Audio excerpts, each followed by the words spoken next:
Okay.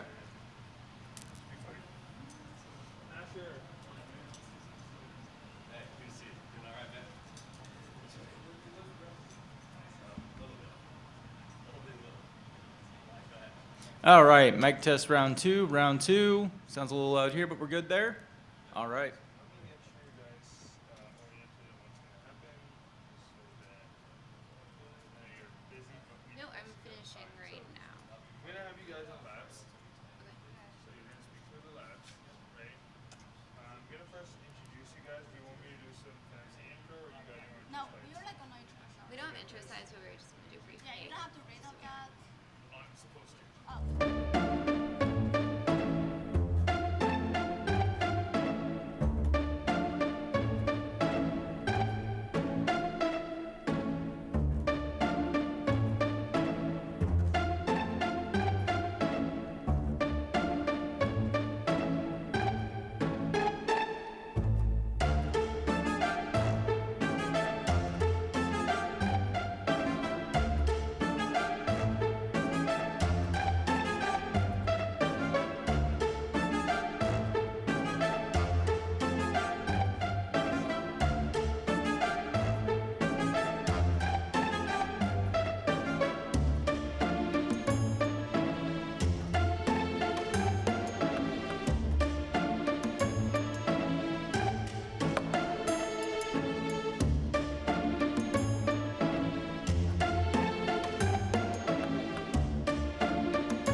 Good morning, everybody. Welcome back to B-Sides Las Vegas, day 2, ground floor. This talk is titled Thinking Outside the SOC, Structured Analytical Techniques for the Overloaded Cyber Analyst. And your speakers are Alina Tai and Haley Beam. A few announcements before we begin. We'd like to thank our sponsors, especially our diamond sponsors, Adobe and Aikido Security, and our gold sponsors, Formal and Profit, is their support, along with our other sponsors, donors, and volunteers that makes this event possible. These talks are being streamed live, and as a courtesy to our speakers and audience, we ask that you check to make sure your cell phones are set to silent. If you have a question, you'd be using the audience microphone that I'm holding right here in my hand. I'll bring it around so that YouTube can also hear you. As a reminder, the BsidesLV photo policy prohibits taking pictures without explicit permission. These talks are all being recorded and will be available on YouTube in the future. With that, let's get started. Please welcome your speakers.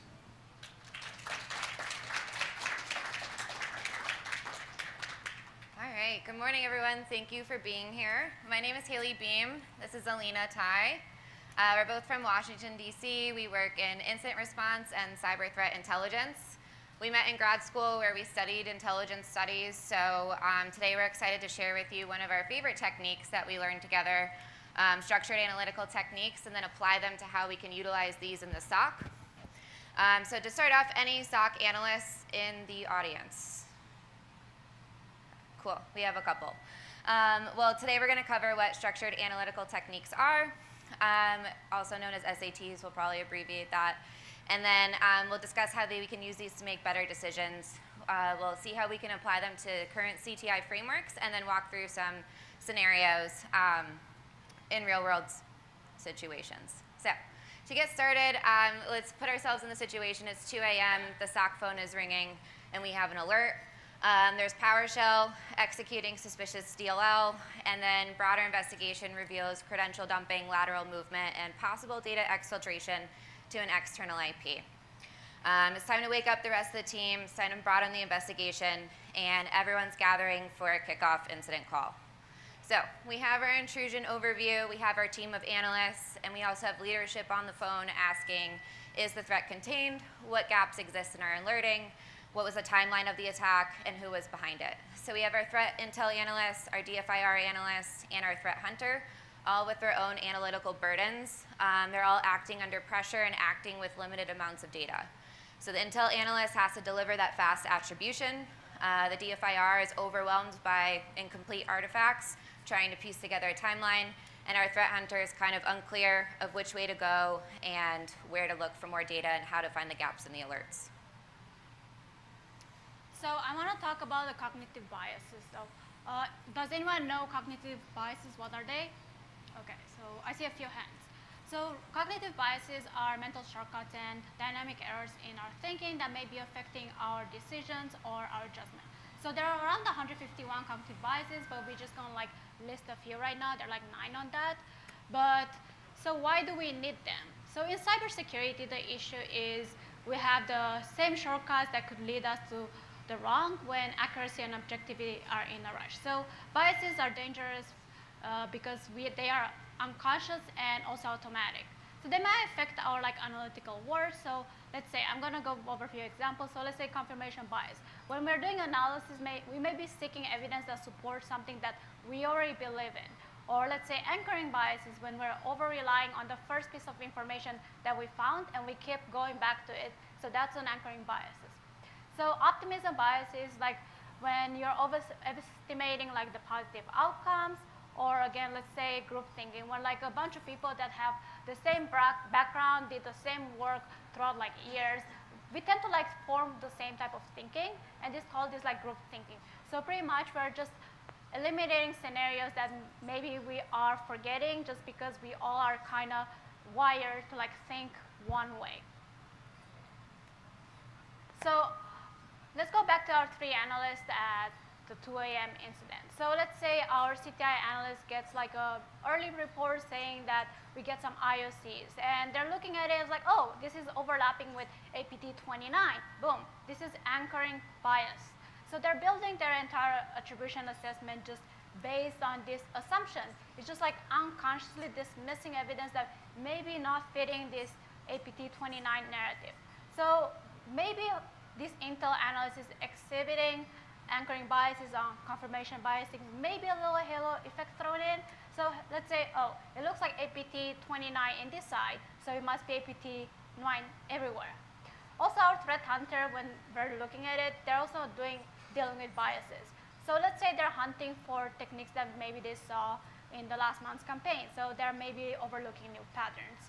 Or they're maybe focusing on some high-value system that is potentially missing the broader network compromise. So some of the biases that the threat hunter might be dealing with in this scenario maybe is like availability heuristic biases or group thinking or maybe identifiable victim biases. So what about our DFIR analysts? So they're also dealing with biases. I'm just going to pick like another example. Let's say they're dealing with optimism and illusionary correlation biases. So when they look at it when the C2 traffic goes quiet, maybe they're assuming, hey, maybe the threat is contained. Or maybe they don't find the browser artifacts. They are assuming that the exfiltration has occurred. So when they see the patterns that where none exist, maybe they're declaring that this incident is resolved prematurely. Again, so with biases, I feel like everybody's dealing with this. But nobody is like excluded from this. So we're not talking about like incompetent analysts. We're talking about like smart people, so experienced professionals with like years of experience. But because we have experience in doing all these analytical things, our brain is like wired to like think fast. We have other tasks to do. So just going back to the basics, we are all humans. We all have biases. So why we are talking about biases today. So it's like more to understand these biases or our thinking patterns, and we can build processes to like counteract them. All right, so this is where we bring in structured analytical techniques. These are systemic, repeatable methods used to reduce those cognitive biases and then ways to improve our analytic rigor and intelligence analysis. They challenge our assumptions, they make sure that we have evidence, they make sure we have critical thinking and explore alternative outcomes. So these come from the formal practice of intelligence analysis. They started way back when, thinking back to the grandfather of intelligence, Sherman Kent. He called for ways of structured reasoning and objectivity in intelligence analysis, ways to reduce bias and provide clarity around estimative language. And then later on, folks like Richard Herr and others formalized these in the early 2000s into the techniques that we'll walk through today.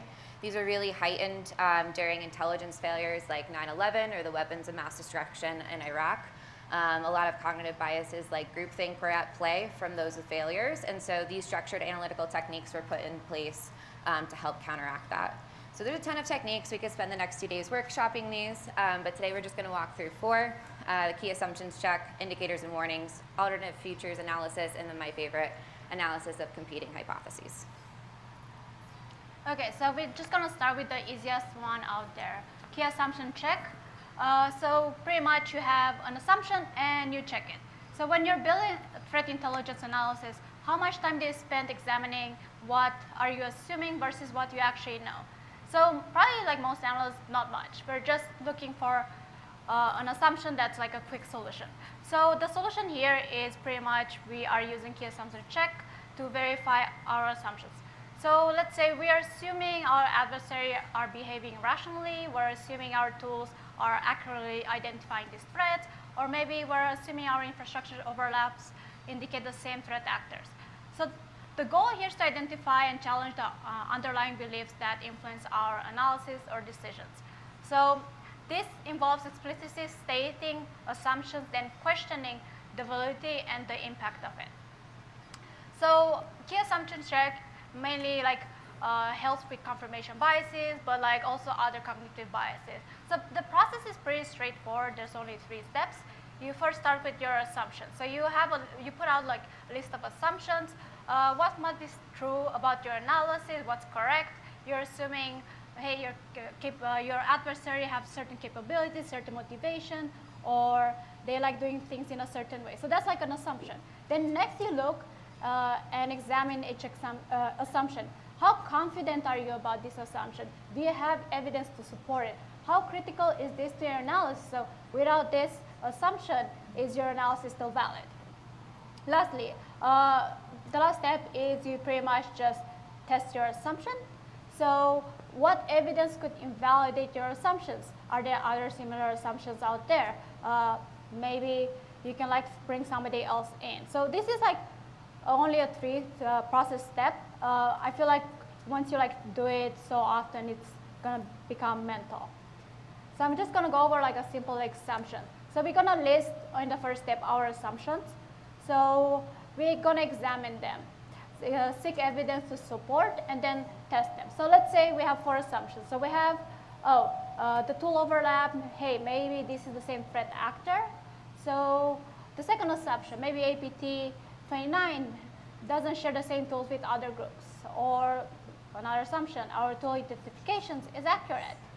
And it's not a false positive. And you take each of these assumptions and you look at the criticality of how this is put into your overall analysis. And then you put your confidence. So you can like be low, medium, high, that's like the bear.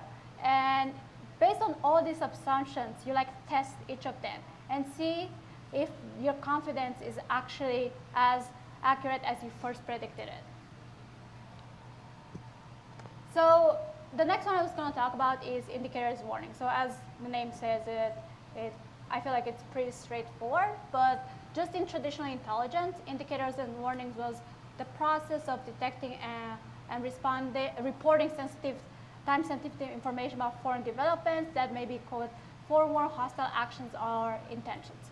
So pretty much it's like providing advance notice of potential threats and suggest a potential enemy capability or intention. So pretty much indicators warning help a lot with the risk assessment, and it shall not be used for like definitive predictions. So in cyber, how are we gonna use this? We already collect and analyze information from a broad source of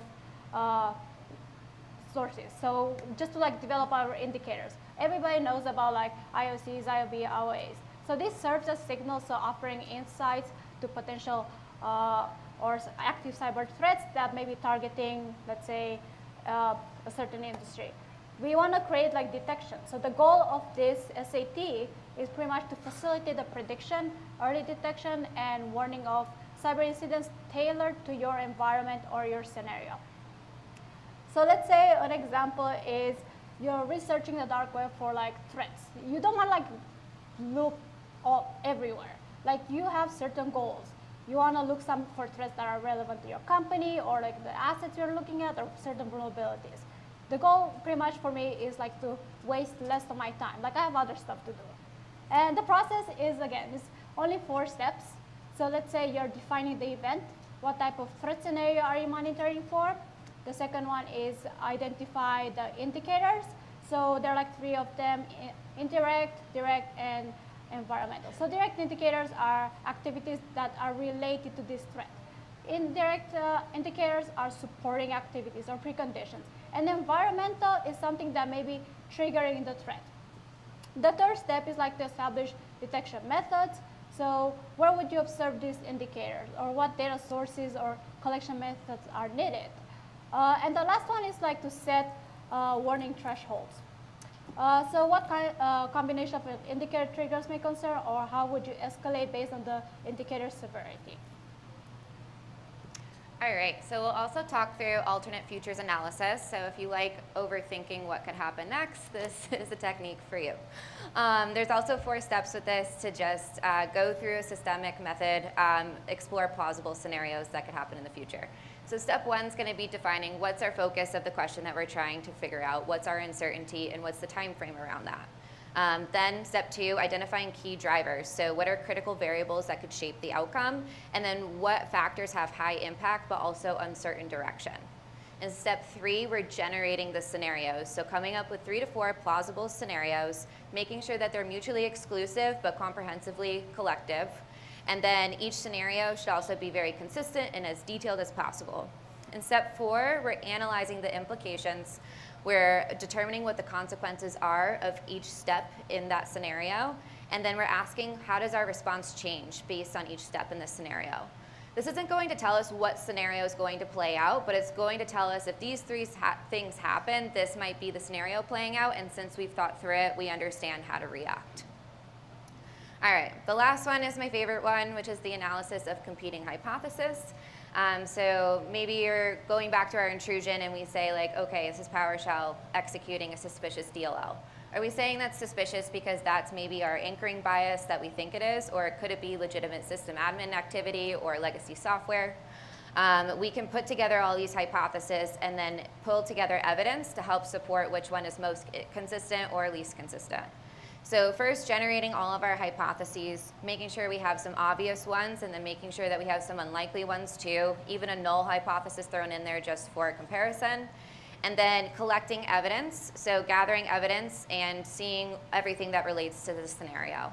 We put that on a matrix, and then we score it basically from strongly supports to strongly inconsistent, and then we have a neutral aspect too. So then you can start to see which of your hypotheses are least consistent, and then which of your pieces of evidence are the most valuable. This is also really important because it exposes what pieces of evidence you might be having gaps in, and then that can help target your investigations of where to focus next. Okay, part two, we're just going to walk through how we can integrate these with current CTI frameworks, so the Intel cycle, MITRE ATT&CK, and the Diamond model. Awesome. So let's talk about my favorite framework now. So the intelligence cycle.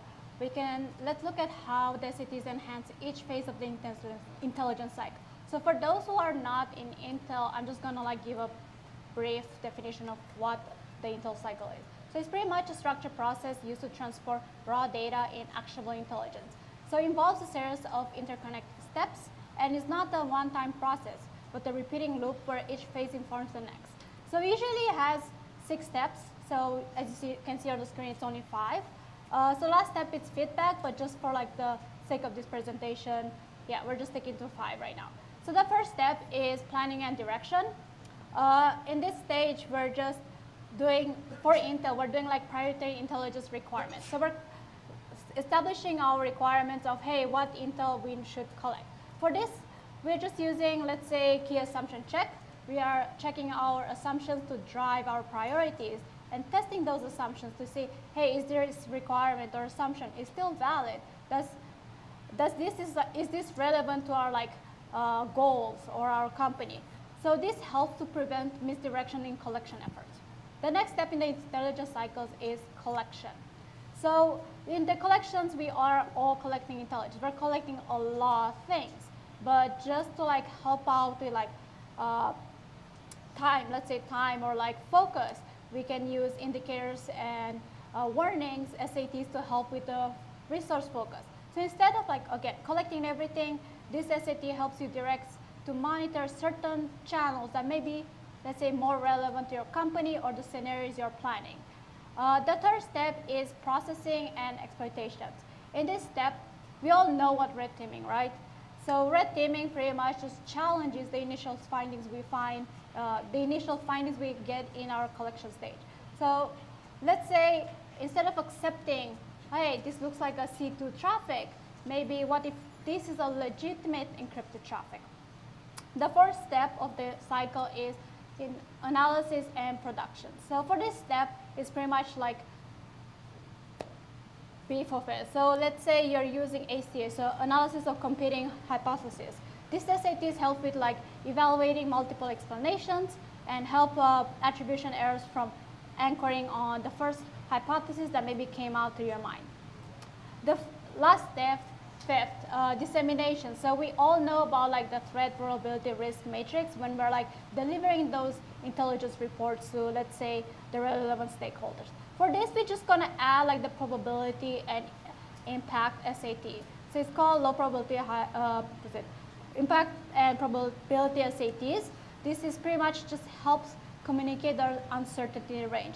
Because like in Intel, you can't just say, hey, this is gonna happen. You have to like give them like a lingo to like just kind of like predict. So an example here, I would say like, hey, let's say this ransomware is most likely, but is most likely in a certain scenario, and this is the impact's gonna have on that scenario.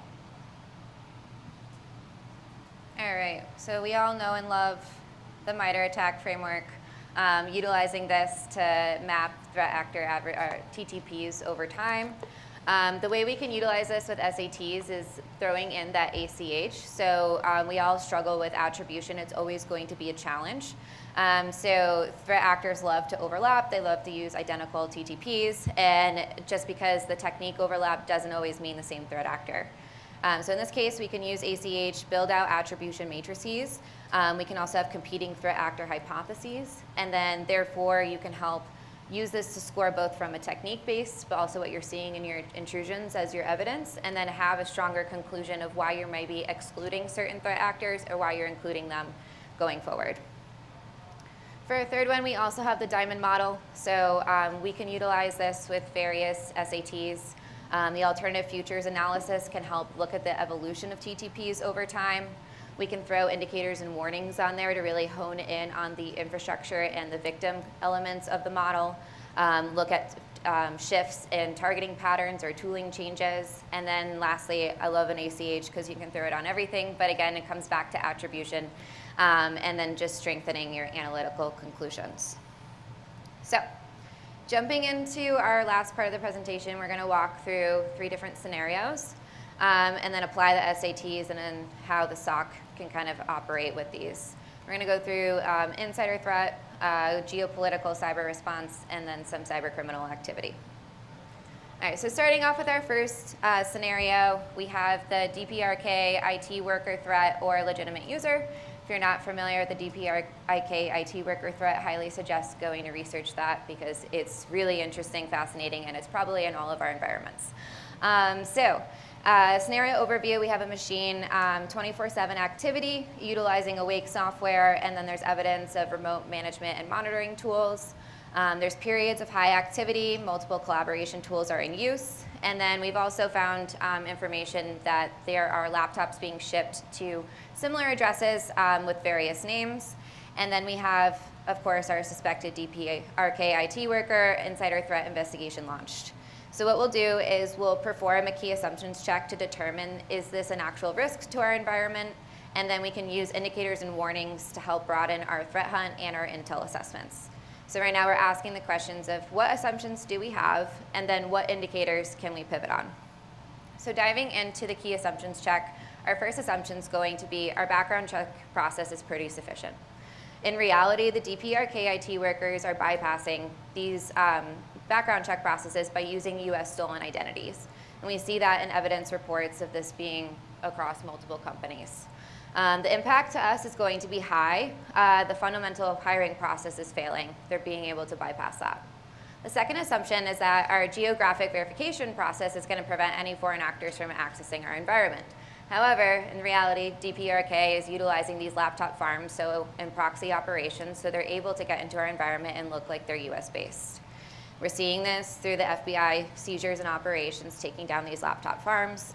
And this is going to have critical impact to us as not only as we might be in violation of sanctions by hiring these workers, we have that insider threat and data theft. Our third assumption is going to be that remote work patterns indicate legitimacy. So hey, this person's been working from home for a while, they're probably legit. In reality, these actors are maintaining persistence in environments. Some are employed for almost up to a half a year. CrowdStrike is tracking this persistence across multiple environments, and so this also has a high impact to us, long-term compromise risk. Lastly, AI, we know threat actors are using it, but maybe it hasn't significantly changed this threat. In this scheme, an example, the actor is able to really hone in on AI, utilize AI-enhanced photos, utilize AI in their coding practices and communication practices, kind of flying under the radar while delivering a lot of output. And of course, this is going to have high impact to us. Our traditional verification methods and ways that we monitor employees are no longer working. So the result of this is that the IT workers from DPRK have evolved, they're sophisticated, and it still presents a sophisticated threat to our environment. So moving into the indicators and warnings, we can now apply this to help our threat teams and our intel teams. We can look at tactical indicators like requests of new hires to change their shipping address or locations for payment. We can also look at activity during DPRK worker hours. We can also look for high periods of activity followed by low periods of activity, kind of simulating multiple people coming into the same machine to get stuff done.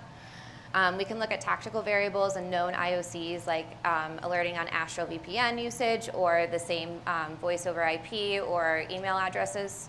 And then we can also, in our hiring practices, make sure that we're looking for those over-enhanced photos that might be AI generated. Moving to kind of like the intel assessments, we can look at this from an operational perspective. So seeing how they're targeting different types of companies. So is there a surge of applications targeting crypto or AI companies? Is their infrastructure changing? New KVM device being deployed? How is the payment routing changing for these? How are shell companies coming into play? And then how is the social engineering tactics evolving over time? From an intel perspective, we also want to take the next step back and look at it from a strategic lens. So what other policy changes, what other sanctions are in place that are driving the DPRK to take these approach and move forward with this operation? What about a technical evolution? So as AI grows, how are these actors going to continue enabling this to disguise their identities and move through our processes? And then from a scale expansion, so like globally, are they going to go to other locations, other companies, target our foreign partners, and then integration too. So how are they coordinating with other DPRK operations? So now that we kind of have an idea of all of these indicators, we can look at the warnings and set thresholds around them and kind of inform our threat hunt teams of what to look for from a behavior perspective. We can look pre-hire at those tactical observations, looking at the email, looking at the laptop shipping, just the general behavior. We can look post-hire for that VPN, maybe remote management tools, the KVMs. And then we can build those detections utilizing hiring data from Workday. We can also put detections out through EDR and then have these strategic indicators to monitor from an intel perspective to inform those hunts. Awesome. So for the next scenario, we're just going to talk about the Iran cyber response. So as we all know, there's like a current conflict in Iran/Israel, and we thought this might be a good example. So in this scenario, there's cyber attacks are happening in both countries, nuclear facility strikes, the bank data destruction, missile attacks on US bases, and also US counterattacks. So as you can see, there's like a timeline on the screen. On June 10th, there were like a peak cyber attacks against Iran. On the 13th, IDF strikes on nuclear facilities, and following that, the predatory spare destroys the Iranian bank data. Iran obviously fires back missiles at the US military base in Qatar, and then we hit their nuclear bases. So in this scenario, let's say we are trying to like do some tabletop exercise or something like that. The leadership is asking a question. What's the likelihood that Iran's going to hit the US critical infrastructure in, let's say, the next 6 months? For this, we picked Alternative Future Analysis SAT. So it's pretty much to develop a certain number of scenarios for like the question that we've been asked. So just for this example, we're developing 4 scenarios for the Iranian cyber response against the US critical infrastructure over the next 6 months. So instead of dealing with massive uncertainty, we're trying to predict one outcome. Or instead of trying to predict the one outcome, we're trying to map all the scenarios of how this situation could unfold. So we have like 4 scenarios. As you can see on the screen, using this SAT is to determine the likelihood of each scenario happening in the next 6 months, let's say. So the first scenario is, which let's say is the most likely one, 35%. The conflict stays within Israel and Iran. So the activities slow down over time. The US critical infrastructure stays out of it.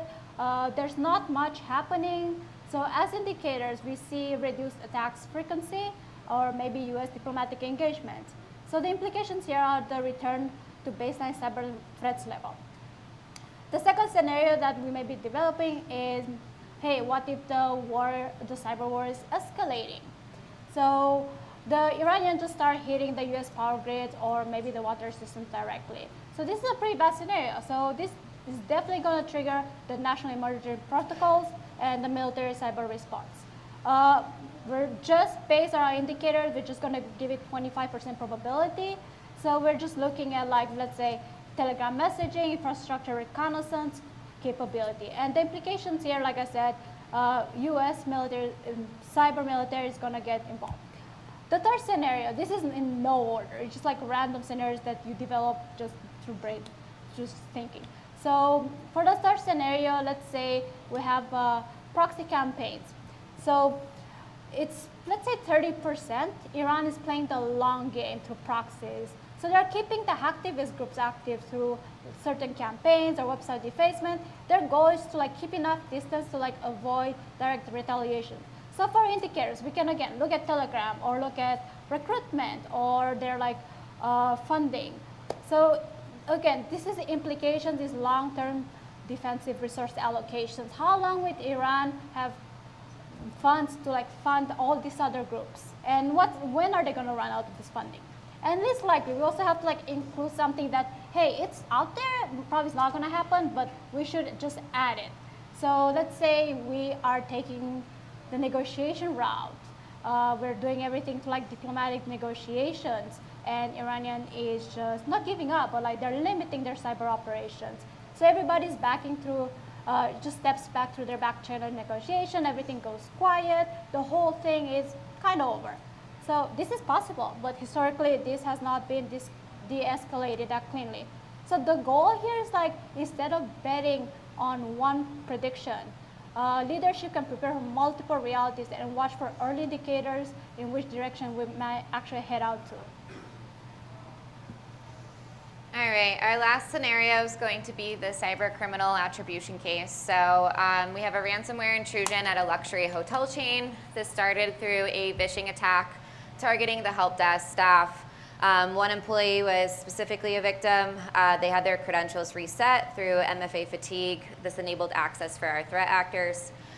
Through investigation of our Okta logs, we're seeing admin role abuse. We're also seeing some lateral movement to systems that contain financial and legal data. The files are then encrypted with a custom Black Basta variant, and a $15 million ransom is then demanded. We have a ransom note written in English threatening to leak executive misconduct as well. And attackers are using live chat extortion, citing past ransomware hits to kind of build some credibility. So of course, leadership asks, is this scattered spider? While this might be leadership anchoring bias being shown, a scattered spider is highly in the news right now. We're not sure if we want to make that conclusion. So we're going to utilize the analysis of competing hypotheses to determine that attribution.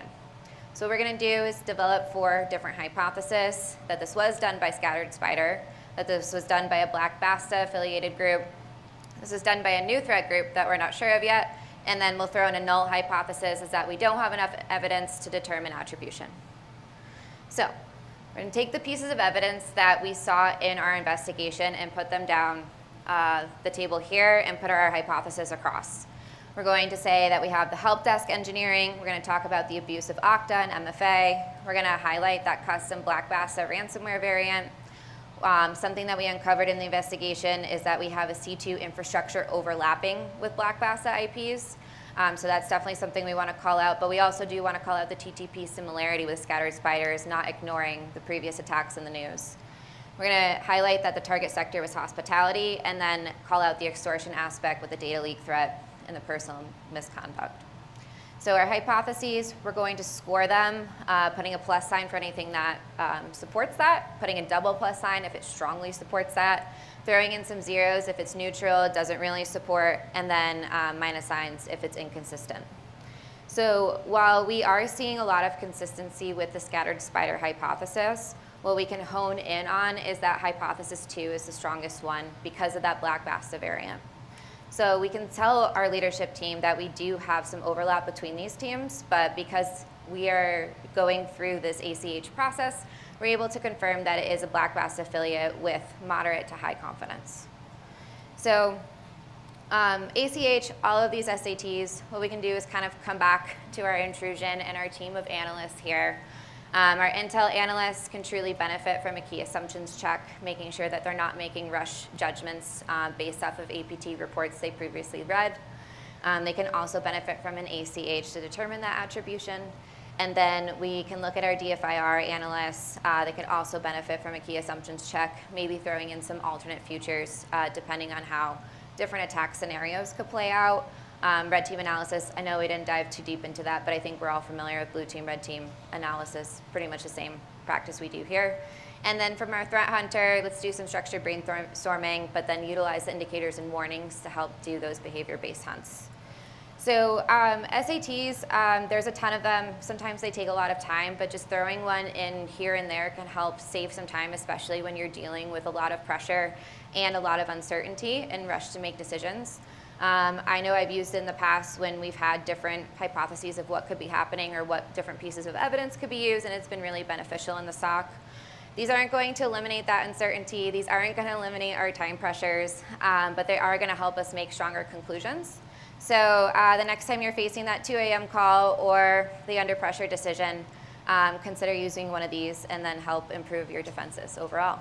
So thank you all so much for joining our talk. I know we ended a little bit early. I appreciate you being here.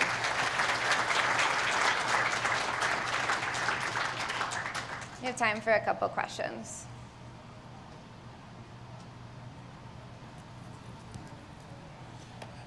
Fantastic talk. Thank you so much. So regarding your Israel-Iran scenario that you showed, specifically the alternatives futures analysis slide, you had some percentages of likelihood. Can you walk through how you determine and how you calculate those likelihood percentages? So let's say, so you can like make the alternative future analysis however you want, but we're just going to take like 100%. So for this example, we just used 4 scenarios, but you can develop 20 of them. And you just try to like put which one you think is like the most probable. So that's why we had like 35, 25, 30, and whatever the rest was. So yeah, pretty much you're trying to like find evidence that supports your alternative scenario. Like no matter what type of evidence, you just put it in there, and like once you get like everything listed out and like it's out there, you can like try to like change those scenarios. So those scenarios are usually good for like leadership because they're not going to ask you, hey, give me 20 scenarios. I want to see the top 3 scenarios that are most likely to happen. And you just want to make sure that your covers every single angle. Like, let's say this is like a geopolitical conflict. You want to look at how other geopolitical conflict like escalated before or what happened. So you look at historical content too. So yeah, I just added like the negotiation part. Like, hey, maybe like we are actually coming to a diplomatic negotiation, something like that. Not likely, but some worse that happened. So you just put like a small scenario out there. It's just to like cover yourself that, hey, I actually cover every single scenario that might happen. And you just list out the defenses that you're supposed to have. Like, also like for those that you're more likely to happen, you can like spend more time on it. And then, yeah, just pulling back old evidence, and Iran's pretty easy to predict, especially with how they respond with cyber and their tactics. So looking at the actions that drove that, in this case, it was a military action. So the idea that they would respond in cyber on U.S. critical infrastructure is likely. The idea that they would span into private sector businesses is unlikely because the action taken by the U.S. wasn't translated to economic or business operations. So. Yeah, thank you for the question. Any other questions?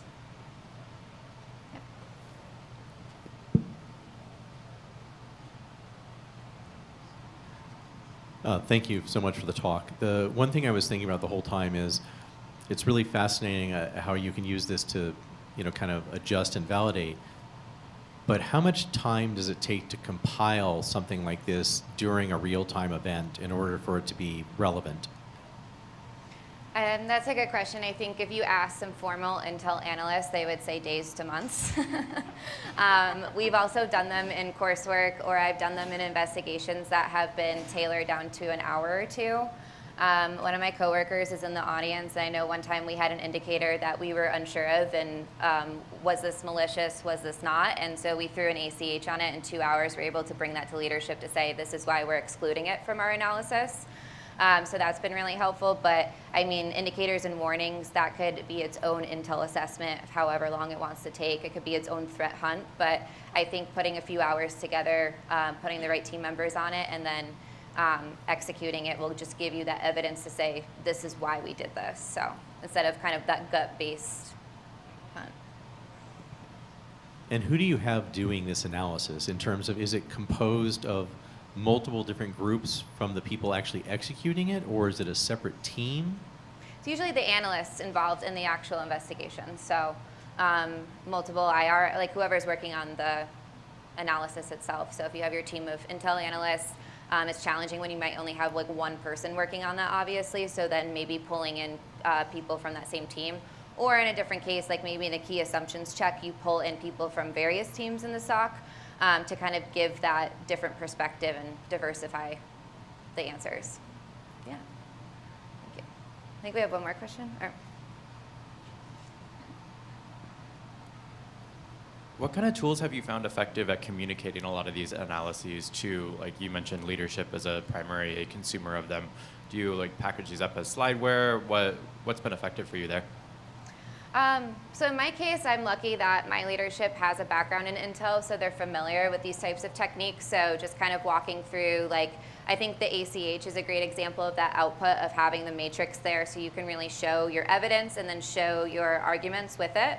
I would say the outputs too of just having like a short write-up of the indicators and warnings, for example, maybe turning that into an Intel product that you can pass to your threat hunt teams with the actual IOCs and things that they need to go and take and hunt on, but providing that strategical lens too.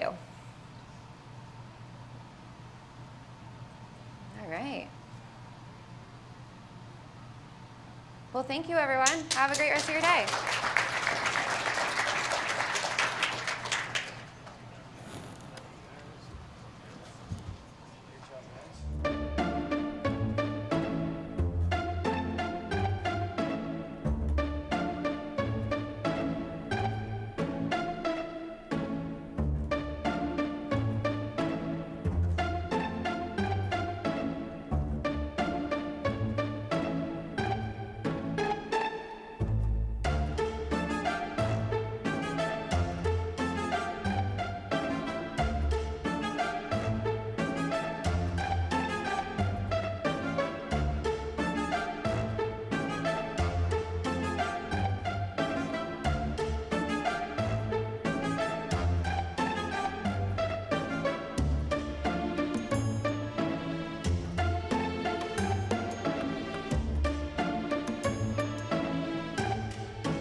Good morning, everybody.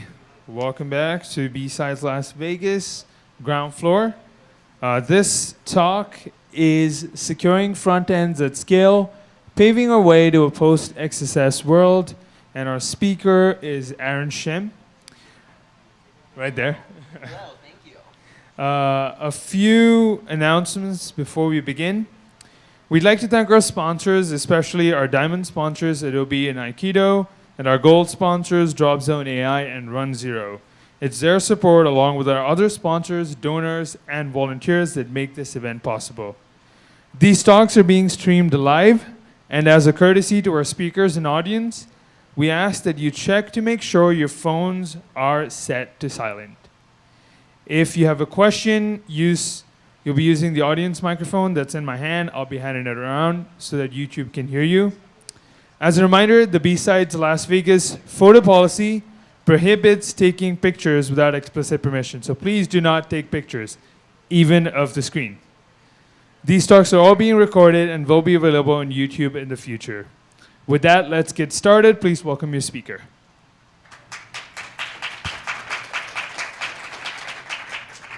Hello, hello. Can you all hear me? Great. Well, thank you for that warm introduction. So, welcome to this talk. Today, we will be talking about securing front ends at scale and how the lessons we learned by doing this with all of the different web apps at Google have influenced how we imagine the post-XSS world.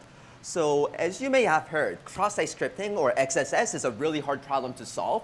But this will be a tale of journey through tools and runtime mitigations to show how we can get to a vision of a post-XSS world. So before we start, how many of you are security professionals? Great. Developers? You consider yourself developers? Great, great. We have a few. And how many of you have web apps at your organization that you have to secure? Great. That's what we like to see. So hopefully this is a message that you can take back to your developers to use these tools and philosophies to make some of your devs' lives easier and to ship the best security we can to our customers. And also, as a note, this is also a shorter version of this talk, so we're going to move really quite fast, so let's buckle in.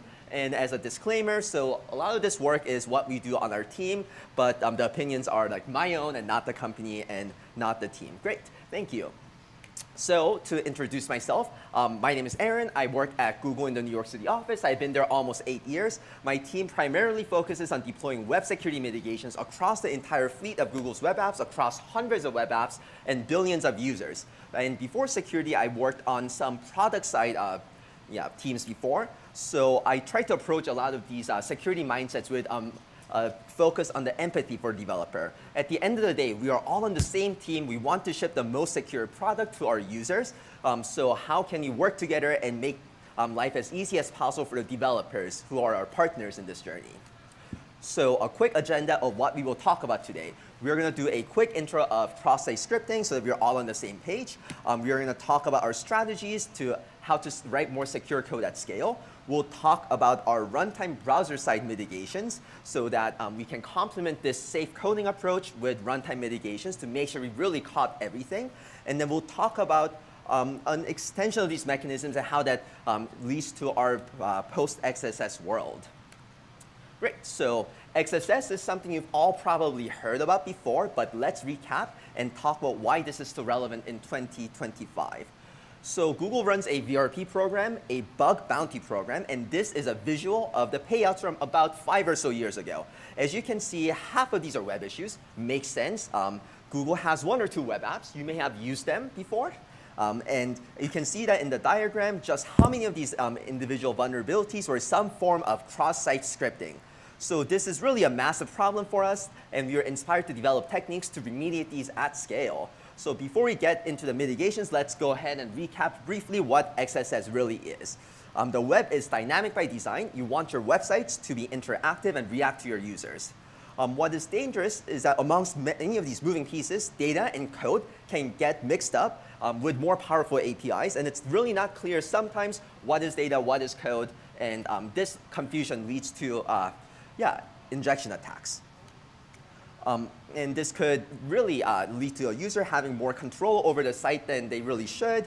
And in this particular example, right, there is a bit of string interpolation we want to do in the markup. And while we assume it's bit of text, it's safe, but it could very well be a bit of malicious markup that executes JavaScript. And if this is user controlled, we have no guarantees that only safe inputs will make it through to the interpolation.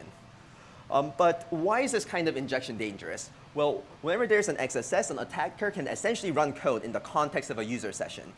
This could be anything from stealing credentials to installing malicious loggers, and we really call this like the client-side browser version of the RCE, the remote code execution, because they really share the similar concept, right? Anything that the victim was authorized to do, the attacker now can as well. So usually when we do proof of concepts for this, we pop an alert, and we'll see an alert happen. And this is going to show up in some of the code examples as you go along. So now that we talked about the theory, what does this look like in a bit of code? So this is an example of DOM XSS. In the code snippet, you see that we take variable foo right out of the address bar. And then later on in the code, we will insert that into the DOM. And because the user can type whatever they want into the address bar, it could inject whatever the attacker wants. Now, we might say, like, no one really codes like this anymore, right? Especially with modern frameworks that isolate components and give you nicer APIs for dealing with refreshing the DOM. But obviously, assumptions are broken, right? Just because a framework can abstract away the complex DOM operations doesn't mean that it can prevent you from using unsafe DOM APIs directly. And these issues are really easy to introduce. It really takes a developer one bad day or one reviewer to miss a line in the review. And then once it's introduced, it's really hard to remove systematically from your code base. So do we stand a chance? And we think we do. So let's talk about the philosophies of removing entire classes of web injection vulnerabilities at scale. As a quick plug before we begin, a lot of these concepts are also more than what we have time for today. So here's a blog post written by someone else on our team. It is on the Google Security Engineering blog. So feel free to check out this article and many others like it on that blog.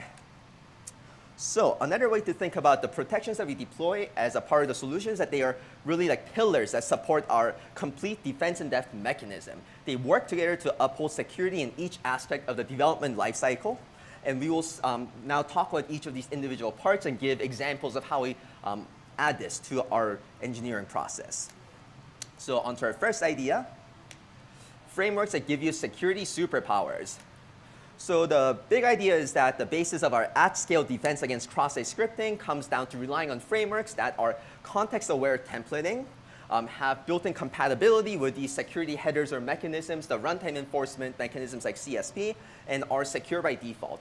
So we'll show an example of context-aware templating in a few slides, but very quickly, it means that the templating system knows whether a piece of string that is being interpolated as HTML or as a part of an attribute or a script and does the right escaping and sanitizing to make sure that that context is not broken.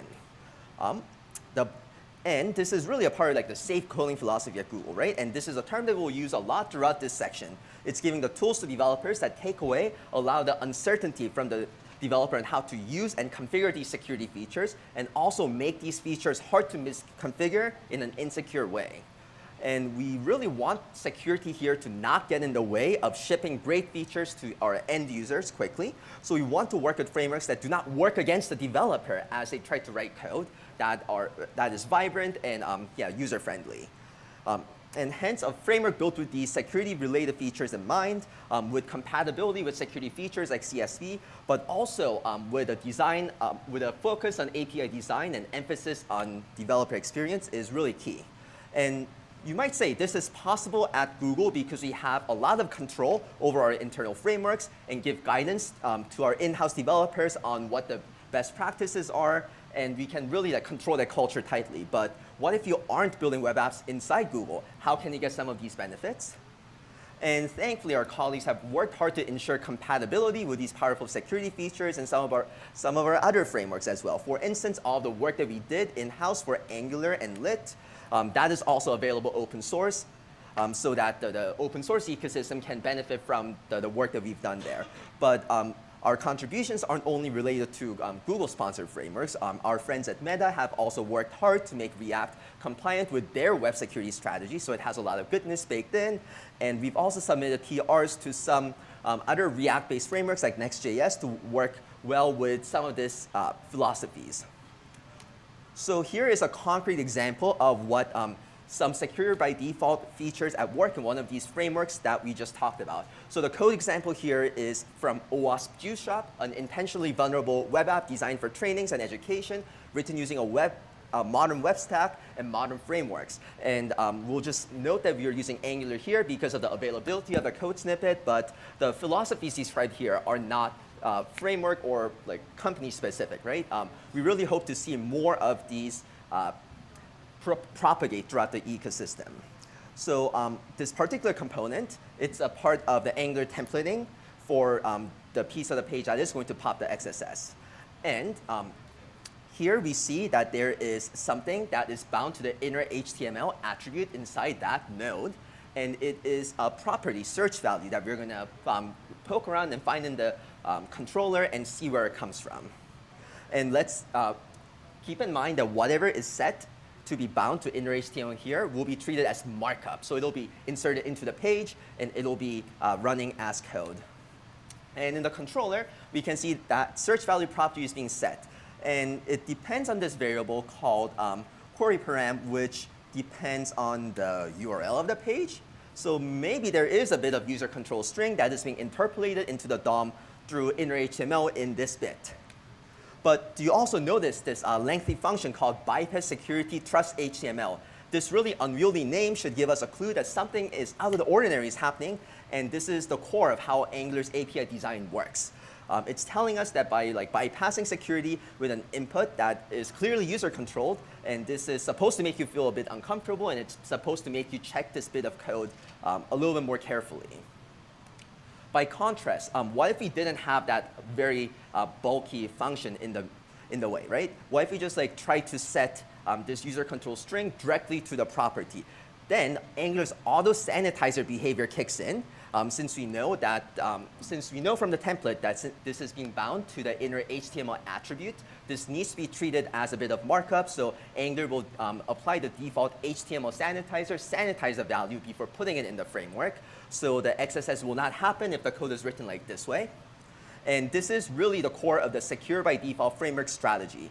Doing the secure thing is easy, making the mistake is hard and uncomfortable. Yeah, as you can see here.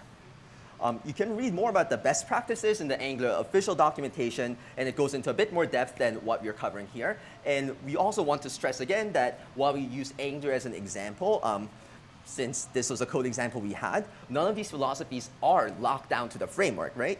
And we'd really like to see more frameworks adopt similar approaches in the future. Great, so now we will move on to our next idea. So we have the building blocks of frameworks secured. We want to shift even more left and think about the application code that is being written by our developers in-house and how to enforce some best practices there. And at Google, we have a mono repo, right, where we stick all of these different web apps in. And in this mono repo, we have all of our JavaScript pass through what we call a compilation pipeline. It's like a giant bundler and linter. And this allows us to insert ourselves there for static analysis, linting, checking for best practices. So at its core, what we call conformance is the idea that we really want to automate the checking of the things that a security engineer might call out in code review with a technical control. And at Google, it extends to more than just security features, right? It's for other features that maybe aren't at the top of mind for most developers, like performance or accessibility, code health, etc. It's really a way to make best practice enforcement sustainable at scale. So really, there isn't 100%, good analogy for conformance outside of the Google mono repo, but you can really get the best of its effects by combining tools that are readily available, such as TypeScript. That'll do type checking. That already corrects for a lot of really silly type mistakes that we used to have in JavaScript. We have ESLint to really enforce best practices, coding standards, certain code patterns with more AST-based analysis. We can insert any of these as a part of your CI/CD pre-submit hooks to make sure that we really don't push code without doing some of these checks first. And we'll also talk about some of the tools that we've written on our own that we will introduce in the later slides, where we do offer some of these benefits through open source methodologies like this one. This is one thing you can use today. We took the most effective checks that we have on our internal linter and static analysis tooling and built it on top of ESLint. So you can run it as a part of the CI/CD, the IDE setup, etc. So this project is called SafetyWeb, and it's under active development. And as you can see in the example here, it'll detect unsafe or risky APIs like the inner HTML assignment in the code, and then call it out. If you have it as a part of your IDE setup or CI/CD pipeline, it'll really yell at you as you're writing the code, so that while you still have the context fresh in your mind, you can go refactor it and fix it. But this also raises a question. So once these tools warn you about dangerous code patterns, how do we refactor this? So that's our next big idea, which is how can you ship even more left than actual conformance? Can you make good security decisions an effortless part of the development process itself? And our potential vulnerabilities start at code being written by developers, so we should be able to shift even closer towards when the developers are writing the code, right? And I think it's easier to show this philosophy in action with a code example. So let's walk through this motivating example.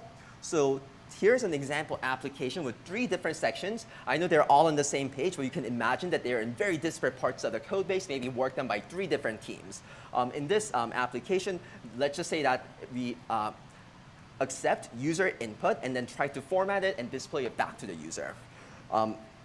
So we have 3 layers: a storage layer where the piece of HTML that you don't trust enters a system and gets stored. We have the formatting layer that tries to do the formatting and create new markup. And we have the actual browser layer, which runs on the client side for your users and actually executes the code. And here are the 3 locations that the user input passes through. And it's obvious here because it's all on the same page that it is passing user input through, but it's less obvious if these 3 lines are very, very far apart from each other in the code base. And obviously, if we have an error message like that, that's going to pop an XSS. So let's think about how we can replace these 3 lines. Should we be fixing it before we store it into the storage layer? Should we try to fix it as we format it? Should you try to make sure that nothing dangerous gets inserted into the DOM at the browser runtime? Should we be doing all of them? And if these 3 places are worked on by different teams, how do we ensure that any one of them has been treated? And here we rely on the TypeScript type checking system to offload some of that mental work for us. By creating this wrapper type called safe.html, we want to make sure that the TypeScript type checker will check that we are essentially only passing around safer input through. And let's see how to actually correct the compiler errors that this will create, because now we've changed some of the strings to safe HTMLs. But before we do that, let's talk a little bit about this wrapper type. And the important thing here is that there's really no equivalence between a string and a safe HTML. As you can see in this example here, if you want to make some markup by interpolation, there's no guarantee that interpolating a random variable like name is going to end up safe, because it could as well easily be this, and we'll pop another XSS. So of these constructors, which ones might guarantee a safe construction of new markup versus not? If you said the first 2, these are not safe. And this is because the first one is trying to equate the string type with a safe HTML type, and that's not good, right? You want to create a new type so that the TypeScript type checker can check for it. The second one is a little bit more nuanced, but this is also not great because it's kind of just like a wrapper, right? We want to make sure that some transformation happens to the string to make sure it becomes safer markup before we turn it into a safe HTML type. And that is what these 2 are focusing on. Great, so back to our code. Now that we have the correct TypeScript type annotations, will it compile? And how do we fix it? Well, we have to first, we could either fix it there, but that might not work because you want to sanitize rather than escape, because if you just escape, then we might break the markup that we are making. Great, so as you can see, we also have to use a special wrapper to make sure that the browser-side code also doesn't use the raw DOM API, but is asserting that we are receiving trusted markup before inserting it into the page. Great. So now we have one more pillar to talk about, the runtime enforcement, but we are running out of time, so maybe we'll just do a very quick review of CSP. I'm sure like enough of you have heard about CSP before that we can be a little more faster through it. And the idea around runtime enforcement is that while these safer coding methodologies help us think about whether we've written safer code, at the runtime, you also do want to block anything that may have gotten through because JavaScript is infamously dynamic, right? Great. So I'm just going to maybe fast forward through a bunch of the slides so we can get to the conclusion. But essentially, we recommend that when you set up a CSP, we use nonce-only CSPs because rather than URL-based allow lists, this is a lot more granular and less prone to injection. We also use strict dynamic to propagate trust. And also, another cousin of the nonce-only is the hash-only CSP, which is great if you don't have to do the template and the backend and the front-end coordination to pass the nonces around. And this is also great for static single-page applications because you can transform during your bundling process something that looks like this into an auto-hashed CSP page with the meta tags containing the hash-based CSP. We even have libraries that do this for you. We also have trusted types, which is a formalization of the idea that we showed before with the safe coding example and the safe HTML type, but in the browser to make sure that you don't have assignments that might break, because there are a lot of these different DOM APIs that might essentially introduce markup of strings and turn them to markup on the page. Great. So actually, I'm going to now skip a couple slides to the end where we can now talk a little bit about this and end the talk. So we can now, we saw how these steps interact to really form a web of protections, right? But instead of these pillars, we can also think of it as a pipeline where we have code flowing from the devs until the environment that is running on the user's browsers. And this is each step of the way, we have a different protection to catch what hasn't been caught in the step before. And now the real insight here is that the runtime enforcement, CSP and trusted types, we can think of it as essentially, what if we lock it down even more? What if we lock down the runtime enforcement so that instead of just being the last layer to catch whatever is left over, we have a guarantee that dangerous APIs are completely turned off. And then what if we use that as a basis to ship new APIs in the web platform that will feed back into the first part of this pipeline? And this is a future we hope to get to, one where we can safely lock down access to all of these dangerous DOM APIs, along with a suite of new platform APIs to replace those operations in a safe by default manner. And we call this approach perfect types, and we see it as a evolution of trusted types and the safe coding approach. Well, thank you, and I guess, if you're interested in this topic, please join the conversation at the W3C Swag group, where we discuss how to further the topic of web security amongst developers. And thank you for coming to this talk.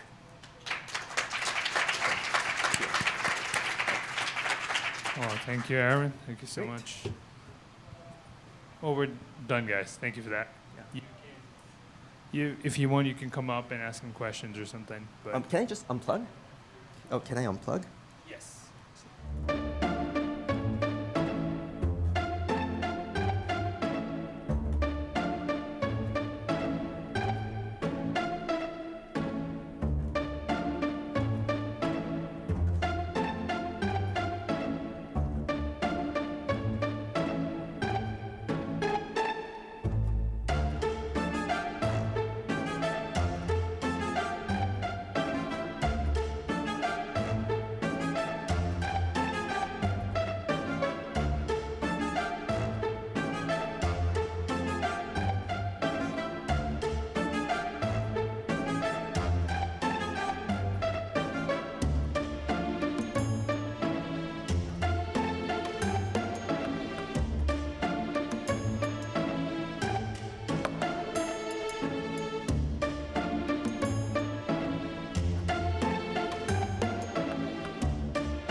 Let's give it 10 more seconds and then I will start.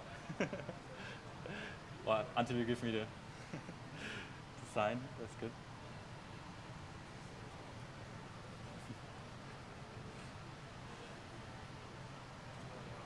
I can start? Test? All right. Yes? Okay. Good. Welcome to my session on eliminating bug classes using browser security features. Yeah, I hope you are as excited as I am about this topic. The purpose of this talk is for you to get new ideas, maybe learn about new concepts that you have not seen before, and maybe you can think about how you can apply them in your own workspace, especially the scale, deploying such browser security features across a big landscape of applications, about multiple products that you own or multiple servers. And yeah, let's kick this off. We are going to talk about common web security flaws. I will show you the latest version of the OWASP proactive controls. I will show you a case study from Google, which was like I found this when I saw this research paper from them about security signals or web signals. I was so impressed that I wanted to bring this to my own organization and also apply this concept, and that's why I want to show you their concept, how they implemented this. And then finally we will talk about some of those new modern browser security features for defense and dev. And like I said, so there's also, I also have a 4-hour workshop version of this. So it's now very difficult to put everything into a 20-minute presentation, but I tried and I hope you're going to like it. But of course there's much to consider, especially rolling it out on a scale and so on. Yeah, why are we having this talk is mainly because I thought those topics, they haven't surfaced that much yet, like moving to a strict content security policy, but there are also other very modern browser security features which are still in development and also not yet supported by all major browsers. But it's very nice to have a look at this development and think about how you can already deploy them because they already provide very great value. And yeah, I wanted to bring more attention to those type of features and generally moving from having this reactive mindset to this proactive mindset. So a few words about myself. My name is Javan. I'm based in Germany. I work in the application security team at Sage. On the side, I'm lecturing secure coding. I'm passionate about web security, Raspberry Pi stuff, and home automation. I used to do software development, web and mobile. Then I became a pen tester and a consulting type of role, and now I joined Sage 5 years ago in an application security team, and now I'm focusing again in scaling and building stuff again. So there was some change in our mindset, how we approach application security as well. So before we start, let's take a look at the common web security flaws that we have. I took here, there are many top 10 lists that you can use, but let's take one top 10, which is the HackerOne top 10 vulnerabilities of the most reported and most rewarded vulnerabilities in their platform. And you can see number 1 is still cross-site scripting vulnerabilities. This is a little bit insane because it's a very old vulnerability, and we still don't really manage to fix it properly, and it still surfaces. And I also cycled some other type of vulnerabilities which are also covered with some of the controls that we are looking at and during this talk. So maybe let's take a look. Why is cross-site scripting still one of the most rewarded or found vulnerabilities? So many organizations, I think first, many organizations still struggle to implement a strict content security policy, a strict one, but also challenging to find all vulnerable spots for where they can do input validation and output encoding and so on. And second, attackers still find very innovative ways to bypass those defenses. And this, for me, this is a proof of, that we need those layered defenses, multiple defenses, and we will look at those and look at those browser security features which we can use. So even if you forgot to do a proper output encoding, that you still have like a content security policy, a strict one, which then blocks that cross-site scripting attack. So why do those vulnerabilities still persist? And let's before we move on. So first, we have very complex systems, lots of connected APIs, many applications. I don't know. I need to just continue talking, and then it's not okay. That's good. So second, we have a very reactive mindset about our vulnerabilities. Like we fix occurrences, like a new issue that pops in from a bug bounty report or from a pen test report, and we only patch those symptoms. And we have we have a limited automation, so it's hard to scale those security practices across a landscape of many applications or services. So I compare this like this whack-a-mole game that we are playing. So we have this constant emergence of new issues.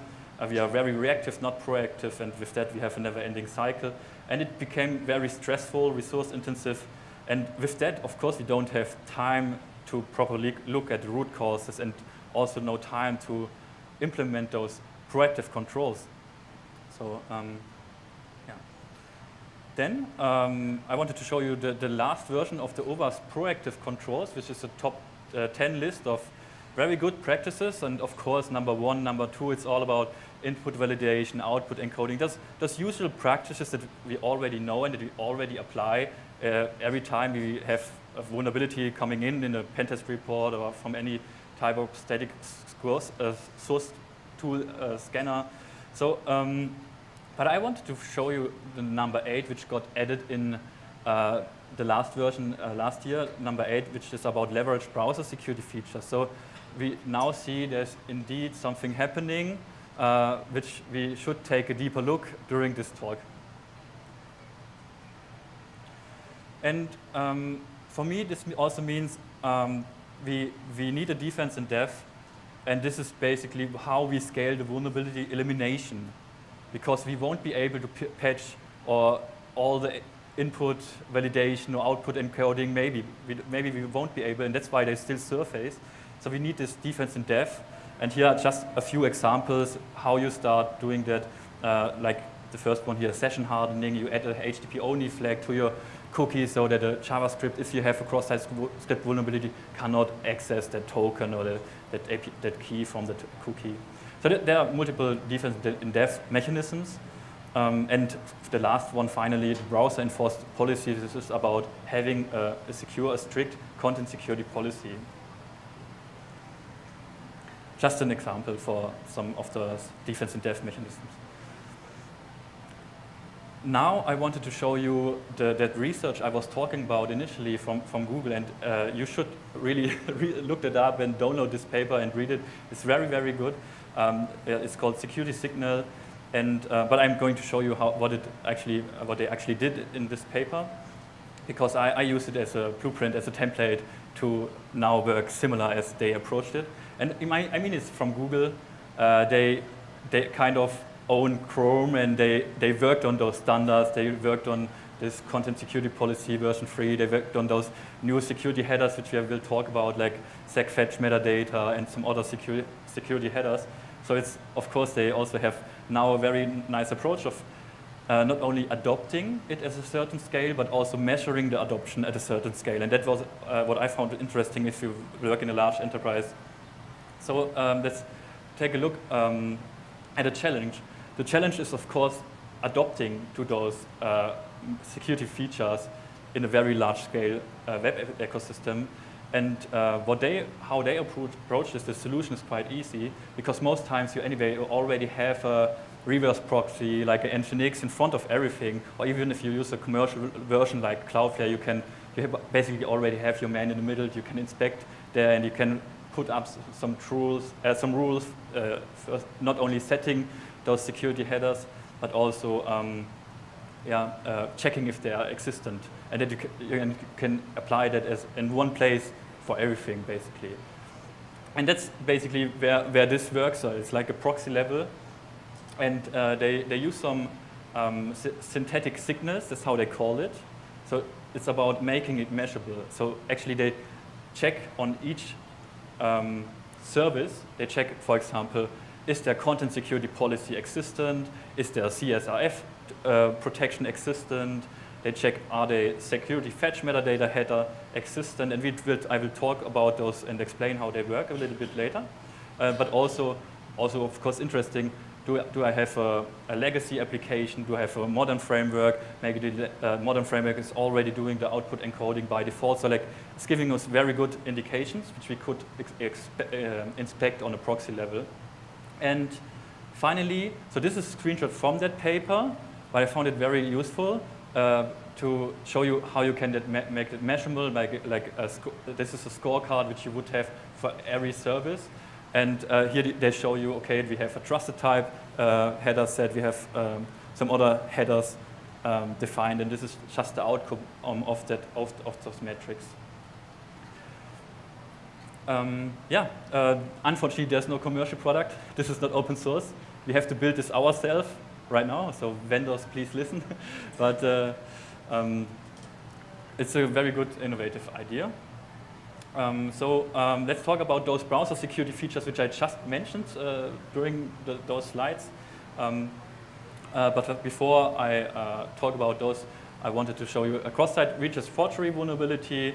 For those who don't know, it's like, imagine you're browsing the web and suddenly there's a request made on another website that you're also already logged in, and then action is performed, and you can see that image tag. This is then example how something like that happens, because browsers tend to send cookies automatically with each request if you don't have settings like same site attribute set to those cookies.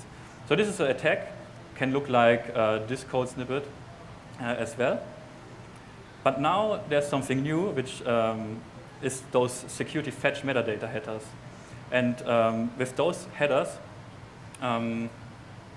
they got introduced in 2021 to all major browsers, so you can start using them.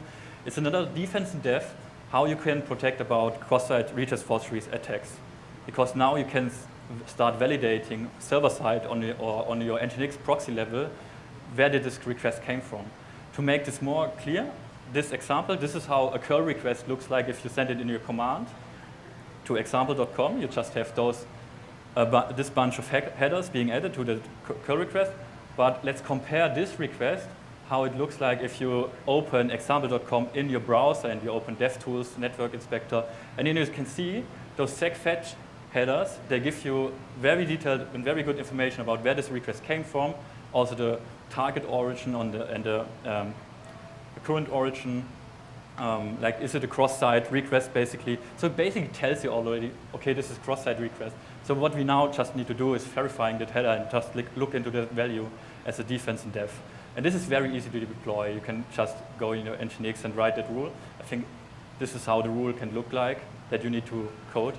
So very powerful. Has someone already noticed those headers when you look in burp in your proxy and to notice? But did you know what they do? Yeah, so that's the good thing. I already skipped something. Which slide are we on? Okay, this slide. Now talking about again how they work. Imagine you have the site.example and there's some JavaScript sending a fetch request to site.example. So you can see the headers telling you same origin. But if you have evil.example and you have a request to site.example, it tells you cross-site, and that's how you can then block this cross-site reaches forgery, basically. So this works really good at scale. Now let's talk about content security policy. You can see here an example of a content security policy. Who has a content security policy deployed for his applications? I see a lot of hands. Who thinks you have a secure one? You think so? That's the difference, isn't it? Moving to a strict content security policy, because this really is going to eliminate lots of the cross-site scripting vulnerabilities. And I want to take the example of Google again here, because they have a strict content security policy for Gmail. And they increased the bug bounty for Gmail to $50,000 just for a cross-site scripting vulnerability, because they didn't see any cross-site scripting vulnerability report for over 1 year. So this shows you how effective this can be if you move to a strict content security policy. But it really is a difficult balance how you can deploy it. That's, I mean, guess as a product security engineer, that's often the biggest challenge. How can I deploy the CSP? How can I have the right balance between marketing and all that type of content that is hosted on my website and without breaking functionality? But here is really the focus that you start with a report-only content security policy, that you can then monitor your violations that you have and then move iteratively to a more secure content security policy. Here I graded like 5 steps how you can do this. Like I said, you start with a report-only policy. This can be a very strict one, but then you generate some violations which you monitor, and then you basically add those violations, or you have to refactor some code. And with the latest versions of content security policies, you also have a script dynamic directive, which allows you to be also more it's just got easier to deal with all those Google marketing, ads, those type of frameworks which you unfortunately have to embed to some of the websites. So it's got easier, and you need this mix between reporting and iterating and moving to a strict content security policy. And of course, there will be some automation which you need, and it really depends on what application you're dealing with. Is it a legacy app, or is it a modern front end with SPA? Because you could also automatically some of the directives or the rules within your content security policy during the build, and for example, calculating hashes and nonces, or adding nonces to your scripts that you have in the website. Then finally, another modern browser security feature which I wanted to show you is trust types. Has anyone heard about trust types? I already saw. That's good. So it's part of content security policy. You can see here the rule, how you can enable it. And it's actually very powerful, for example, against DOM-based cross-site scripting vulnerabilities. And this is very helpful if you work with legacy applications where you have maybe lots of DOM-based cross-site scripting vulnerabilities, and you don't want to refactor everything, because trust types works like a client-side sanitizer, or you can utilize it to a client-side sanitizer. Unfortunately, it's not yet supported in Firefox, but they're working on it right now. But you already can use a polyfill to import it to Firefox, so it would work there if you use the polyfill. To show you the concept, of course, you have those risky APIs like inner HTML, outer HTML, evil. Those are most times the source of the DOM-based cross-site scripting vulnerability. But now you can start writing a wrapper around them, or like you can introduce a policy where you then use maybe a secure API like DOM Purify, where you remove all the malicious content from the JavaScript, and that way you can eliminate also DOM-based cross-site scripting, and it's easier to fix your legacy stuff, basically just using that. Of course, maybe you don't need it if you already are on a very modern framework, but most of us aren't, and this is about deploying it everywhere. Here's an example before, where you have like the vulnerable example, you used inner HTML, but now you introduce that policy, which is the wrapper, which uses the DOM Purify library, and then you have a safe function. So that way it's easier to refactor, and if you set up some policies. But this can be also used in different situations as well. So it's interesting that there's now like a client-side sanitizer happening in the browser. I wanted to finish this presentation with a quote from Frederick Braun from Mozilla.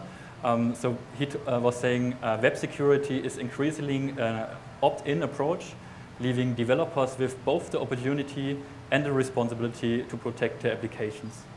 So it's everything which I just showed you is about opting in, because we can't break the web.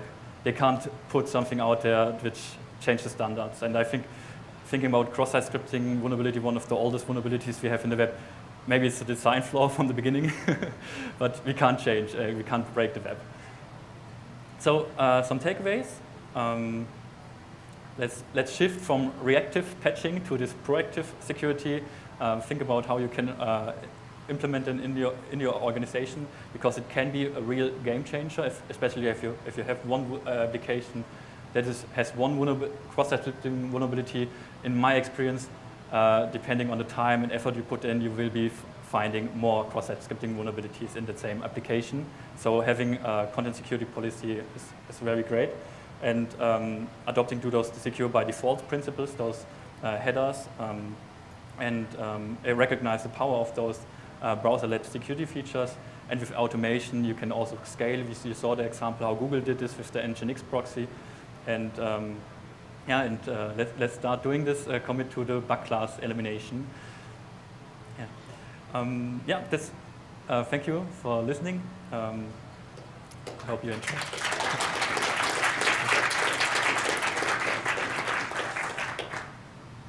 Good. Are there any questions? It's fine. I'm also there. Like, yeah, good. Do you have like tools to craft CSVs because they are hard to craft? You have like Yeah. No, I can repeat it. Yeah, I have tools to craft CSP. Yes, it's very difficult. It's a challenge. I think because it's also not a big topic for people. Like there is an add-on from Mozilla from April. It's called Mozilla Laboratory. It's only for Firefox, but this helps you generating a CSP. But then, like crafting a CSP during automation, maybe. So actually, you need your own scripts in your CI/CD, maybe that calculate hashes or add those nonces. So I only have custom build stuff for that approach. But there's some stuff, but it's difficult. And also another very good tool which will help you is the Google CSP Evaluator, which is also giving you some feedback about the security and the safety of your CSP. Good. Yes? You wrote it. Ah, you wrote that. Amazing. It's good.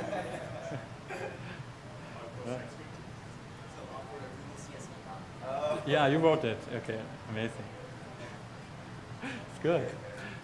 Good. I will be there also in the hallway if you have any questions. So it's good. Thank you. Yeah.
Hello. Hi, everyone. Thanks for coming out. I appreciate that you made it to our talk, even though it's after lunch and it's day 2, and you're here, so it feels like you're already exceeding my requirements. So we're here to talk about vibe check, the dark side of vibe coding. My name is Megan. This is Chloe. I'm going to walk through a quick agenda of what we're going to talk about today, and then we'll jump into it.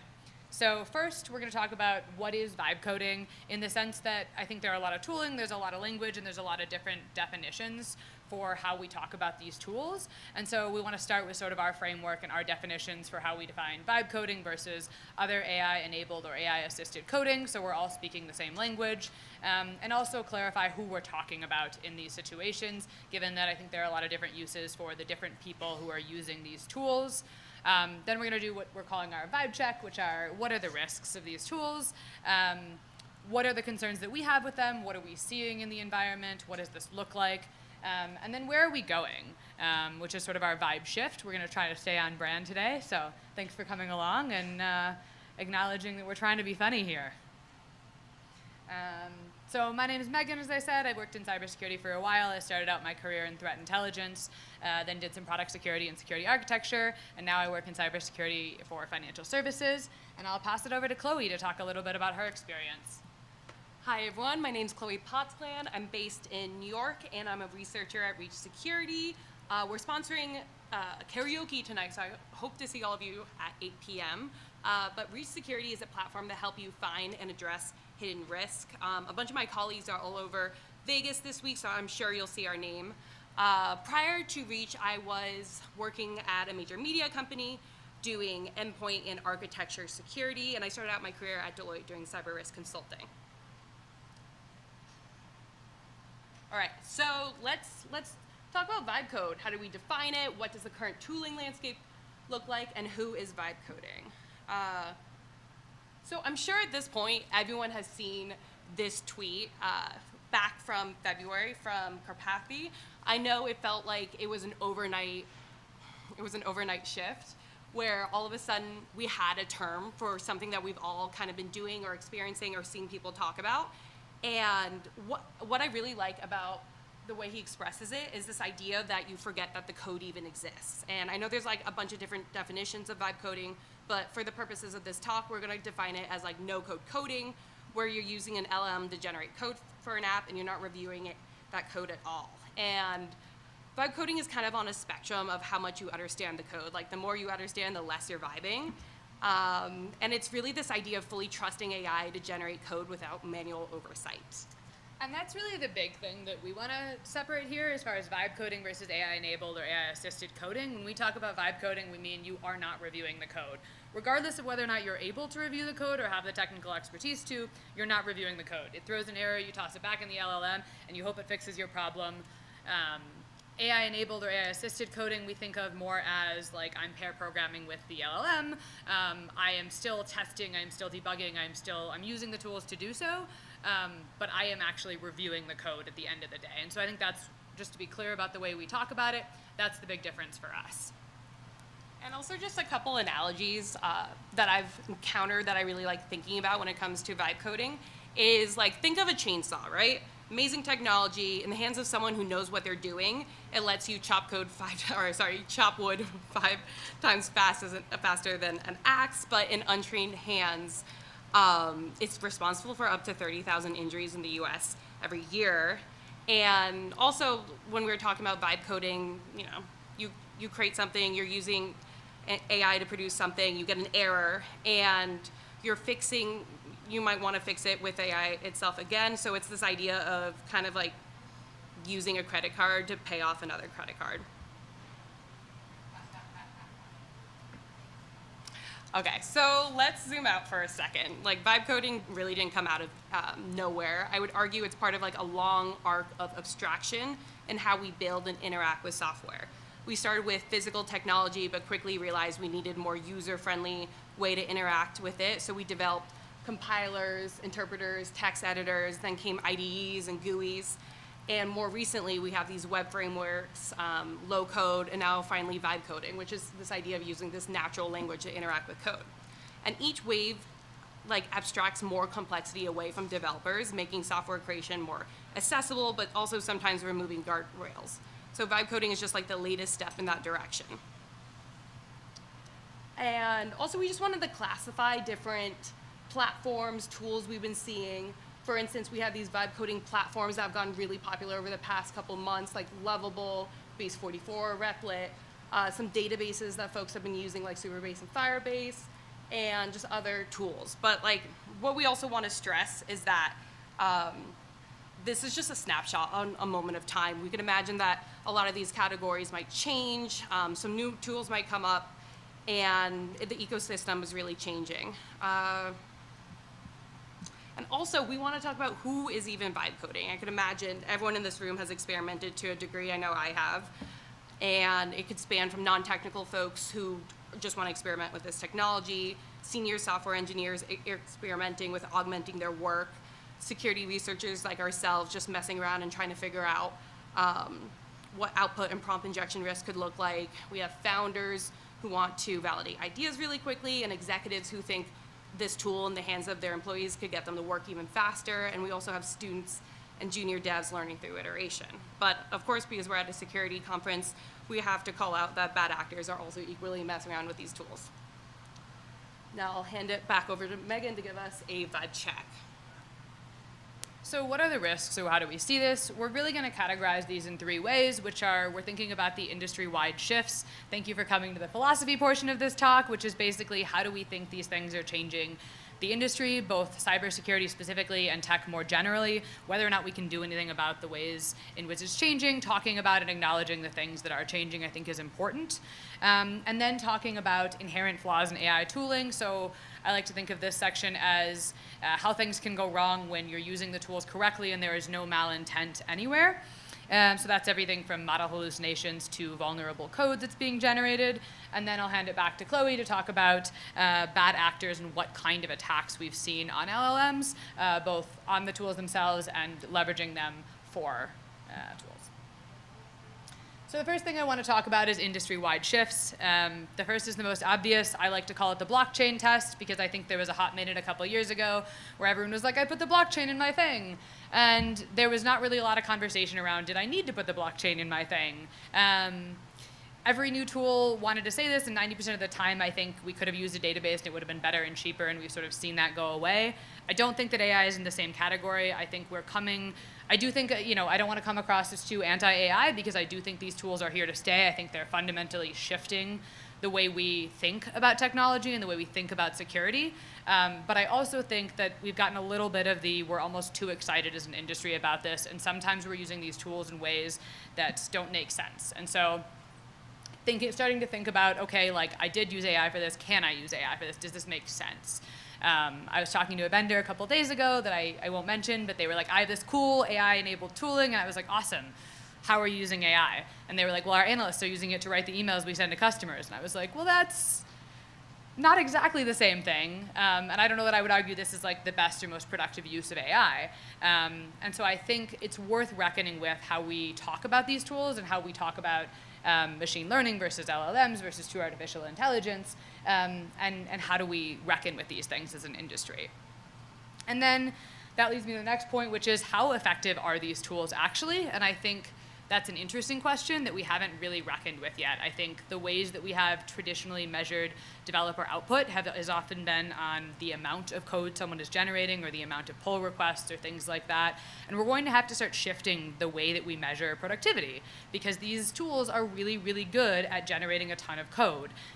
It doesn't necessarily mean all of that is great quality code, but they're good at doing it. And so I think that's interesting now that we're starting to see studies come out that are trying to measure the effectiveness and how effective people are using these tools. So there was one by Meter that came out a couple weeks ago that was talking about how they had a bunch of folks use AI tools for a bunch of different tasks, and at the end they asked them how much faster they felt they had been. And they were all like, I'm 20% faster, was sort of the average answer.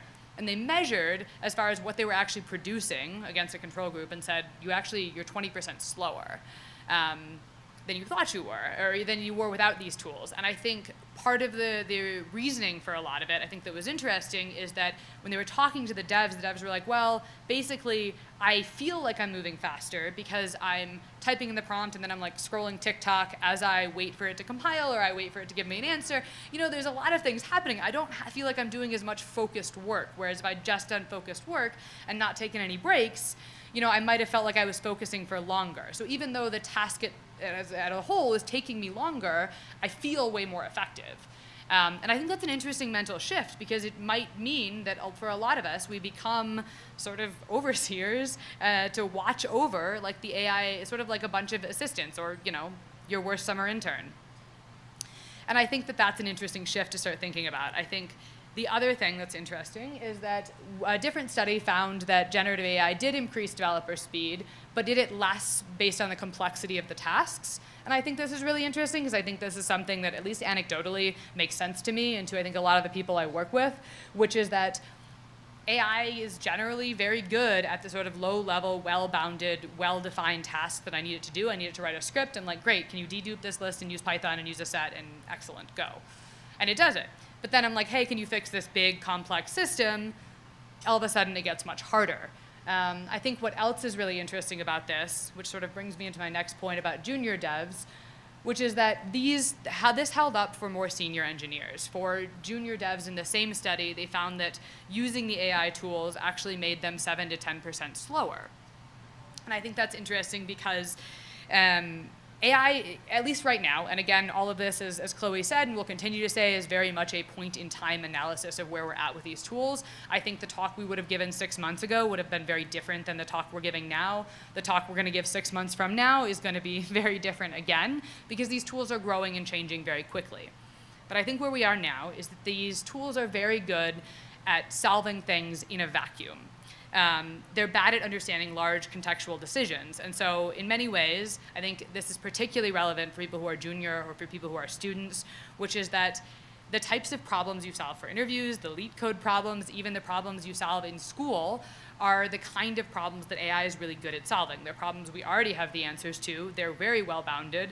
And they're also in many ways very unlike the problems that you solve at work, which is that I walk into a system and there's 50 things that are connected, and it's in a bunch of different languages, and there's this one piece of code over here that's written by Scott 20 years ago, and everyone's like, don't touch that piece of code. We don't know what it does. We don't know who wrote it, and we can't fix it if it breaks, so please leave it alone. And I think those are the kind of problems that AI struggles with, because it often lacks contextual understanding of these systems, and so it's harder for it to fit in and figure out how it can solve some of these problems. And so I think that that's interesting because I think the way we've set up this system, we incentivize junior devs and we incentivize students to use AI tools to sort of replace critical thinking skills when you're in school because it makes sense. It's easier to get the answer and the answer is going to be right. And I think we lose something in doing that, in that then we end up in a situation where then you get to a complex environment and you're struggling to understand how to break down a problem and how to solve a problem because you missed sort of that step where you learned how to do that. Like, you're not, when you're in school or you're learning to code or you're, however you learn, you're not really trying to solve the problems. You're trying to figure out how to think about the problems in a way that you can break down and then solve much bigger problems later. It's why we all have to learn how to generate algorithms that have been around for 1,000,000 years, because you have to do it once so you understand how we got there so then I can use them effectively. And so I do think that that's an interesting thing. I think we're incentivizing students really to use these tools in the wrong ways.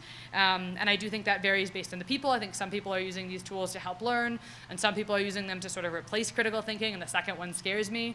I think the best sort of example of this is how we think about mainframes, because so many financial services firms are still using mainframes because in many ways they're still the most effective tool for a very specific set of circumstances. They aren't going away anytime soon, but we've stopped talking about them, and we don't train people on how to use them anymore. Like, when I've worked at firms with mainframes, one, I had to literally read the fucking manual to learn how it went.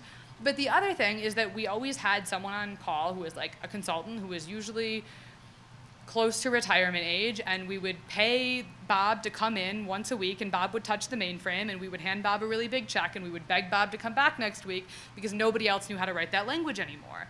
And I think that's interesting because I think it's potentially something that could happen here, which is that if we transition to a world in which we're writing all of this code via AI, and we're not understanding it to the same degree, that we end up having to employ a generation of Bobs to come in and sort of ensure these things continue to run, because like maintainability is a really interesting piece.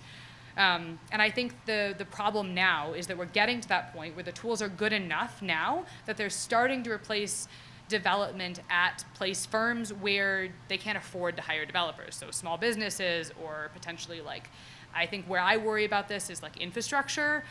So like your water utility, your power utility, all of these places that we're not paying high dev salaries to begin with, and are sort of seeing this as a great opportunity to sort of cut some of their things, but putting some really important systems in the hands of AI tools. And maybe someday we'll be there where I feel great about this. I don't think we're there yet for a lot of reasons. And I think that that's a scary outcome. Because if something goes wrong, and when it goes wrong, it usually goes catastrophically wrong, you're going to have devs who don't have no knowledge of the system coming in trying to fix something that they didn't write, and in fact no human wrote. All right, so all of this sounds very doom and gloom. I don't think this is entirely a bad thing. I think, as Chloe just walked us through, like, I do think to some extent this is just the next iteration.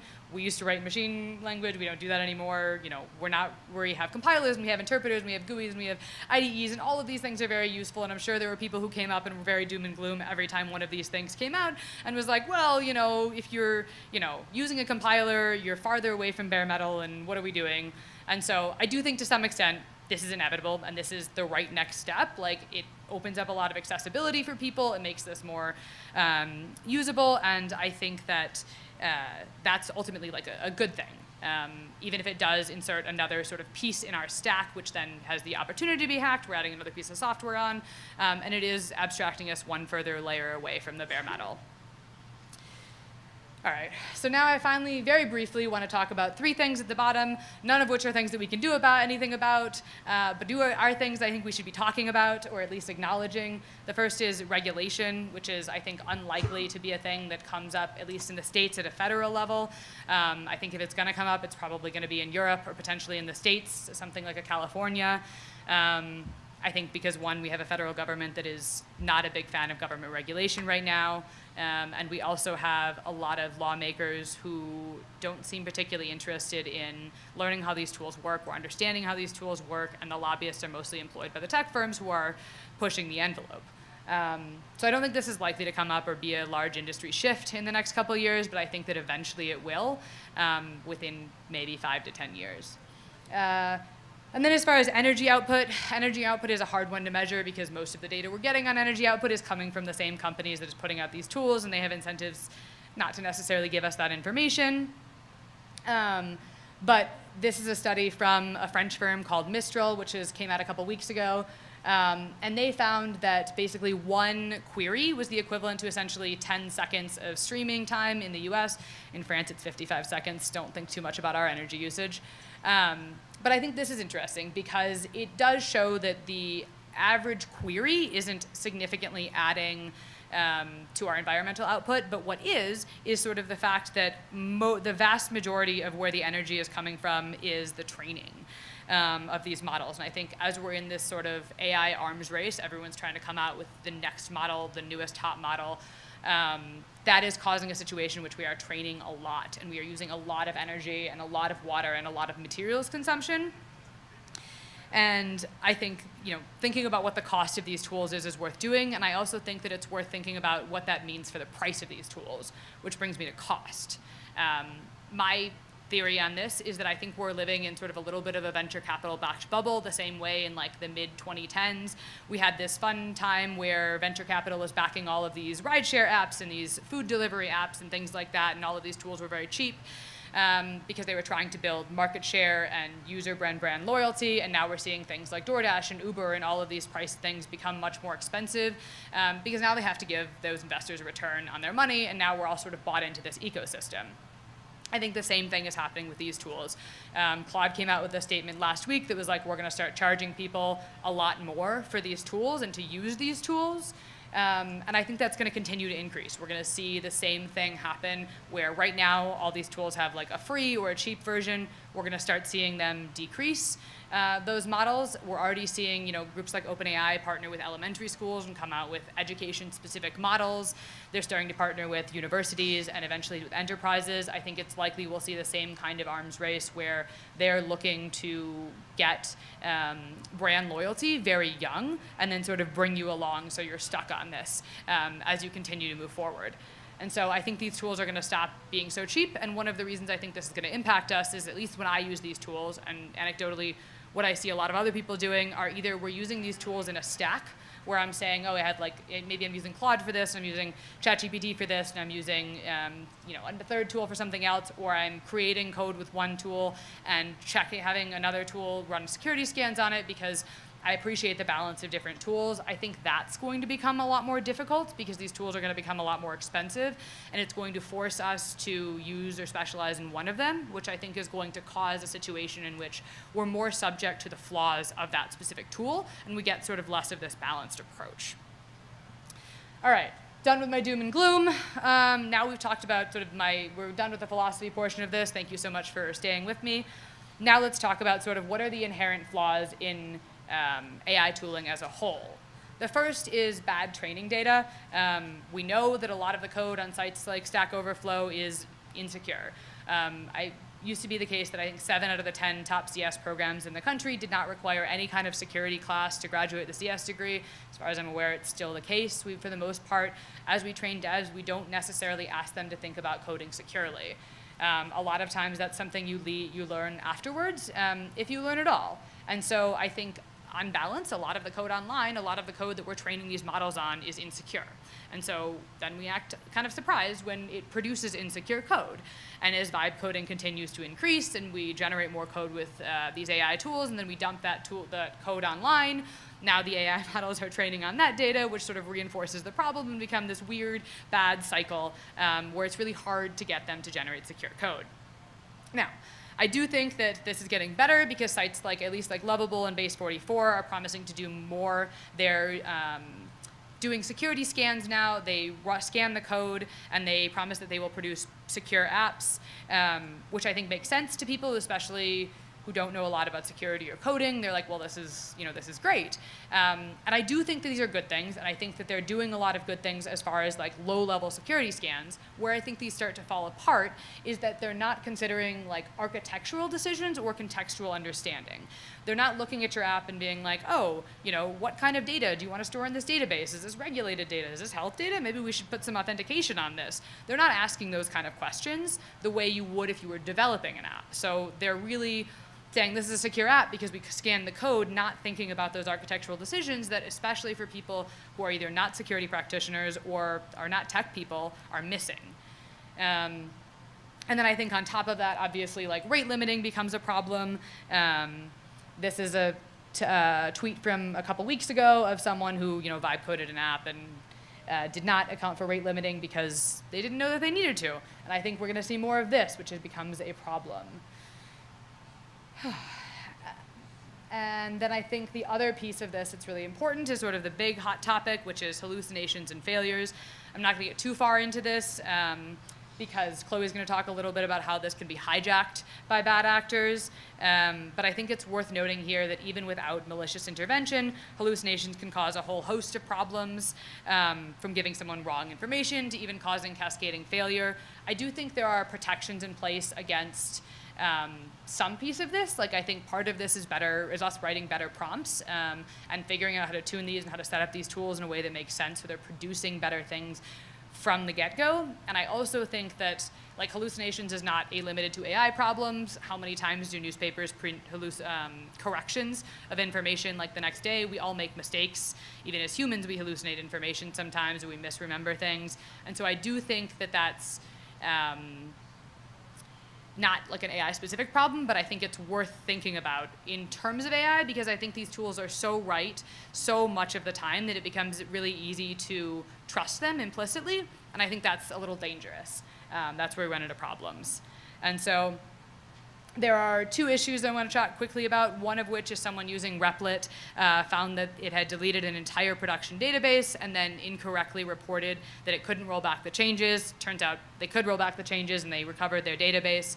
But it did all of this during a code freeze when it was explicitly told not to make any code change. I think this kind of thing is scary because it's what happens when everything theoretically went right.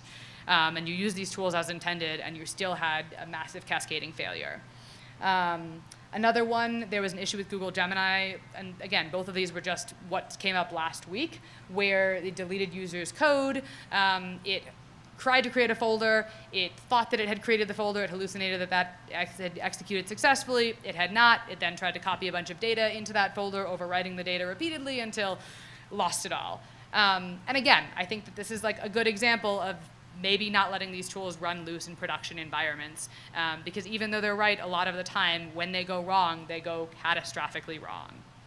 And then, of course, it gets much worse when we introduce malintent. And so I'll kick it off to Chloe to talk about that. All right, so for the past couple of months, we've been talking about vulnerabilities in vibe coding in general. And this is just a compiled list of a lot of recurring things that we have been seeing. If we're talking about vibe coding vulnerabilities or just vulnerabilities in AI in general, I'd be remiss to not include prompt injection, of course. I think that was the first example that was very quickly exploited.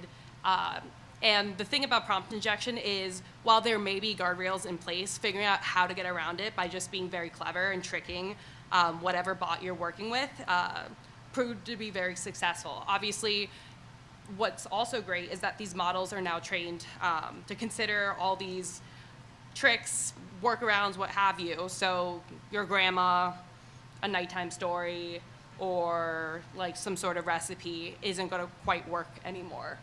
But I thought this was a really interesting example that I saw that came out last month. So this is a prompt injection vuln from Code Gemini for Workspace that allows a threat actor to hide malicious instructions inside an email. The instructions were in white text, so when the recipient clicked summarize this email, Gemini obeyed the hidden prompt and appended a phishing warning that looks as if it came from Google itself. And also, of course, social engineering will always be a vulnerability as long as humans are interacting with technology. Then Megan talked about this a bit, but yeah, of course, the code that these models are trained on have flaws in it.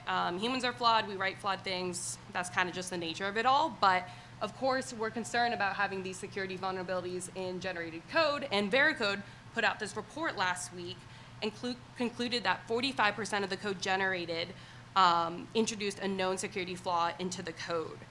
And obviously that's not ideal, but just like something to think about. Again, not quite sure how this compares to how much like human generated code introduces security flaws, but it's this idea of we want these models to perform better than humans. And I think that's kind of the crux of where we're at right now. Some other interesting things that came out of that report was that they noticed that a lot of the generated code had cross-site scripting and log injection in it. And also they noticed that a bunch of the languages perform differently. So Python, C#, and JavaScript perform better than Java over time. Let's see, we got data leakage.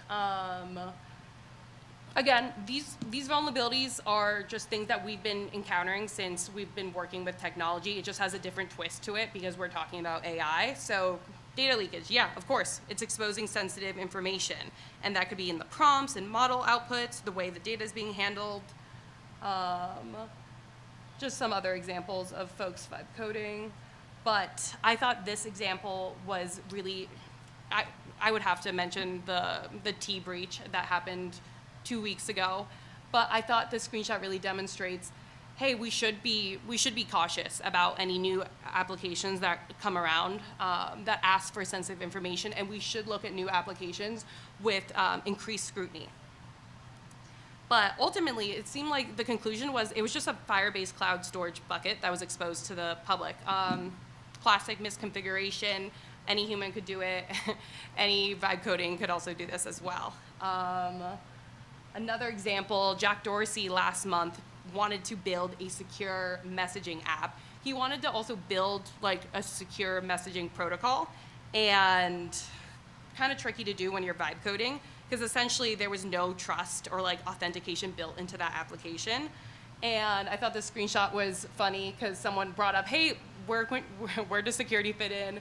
Where can I report any vulns? And they closed it before addressing. And then just some other examples of these vibe coding platforms having just different various issues.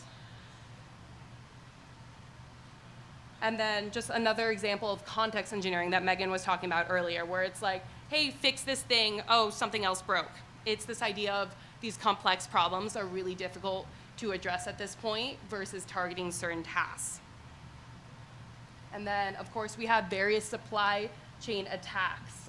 So we have those attacks on AI tools and platforms, dependency confusion, vibe spamming, slop squatting, package hallucination, typo squatting, like all these names are ridiculous, but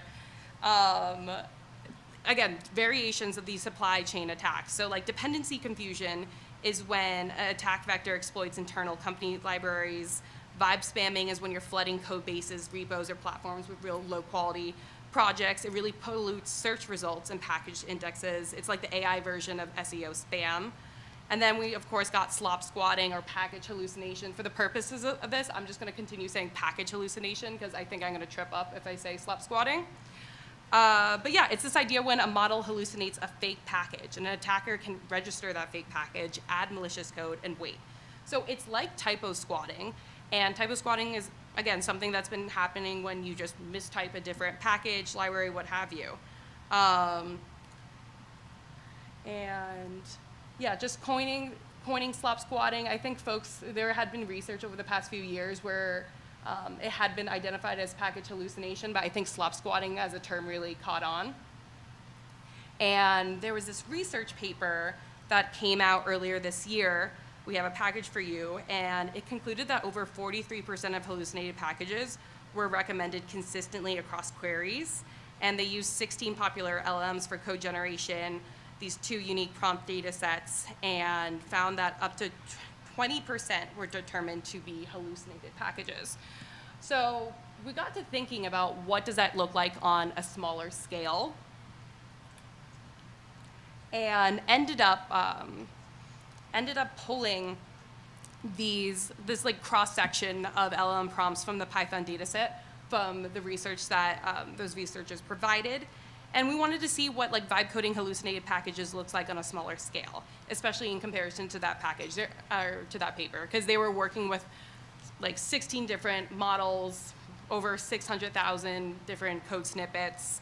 And yeah, so we wanted to detect hallucinated libraries and used a local instance of Meta's Code Llama model via Llama, because those researchers identified that this model was one of the most prolific code library hallucinators at 21%. And again, just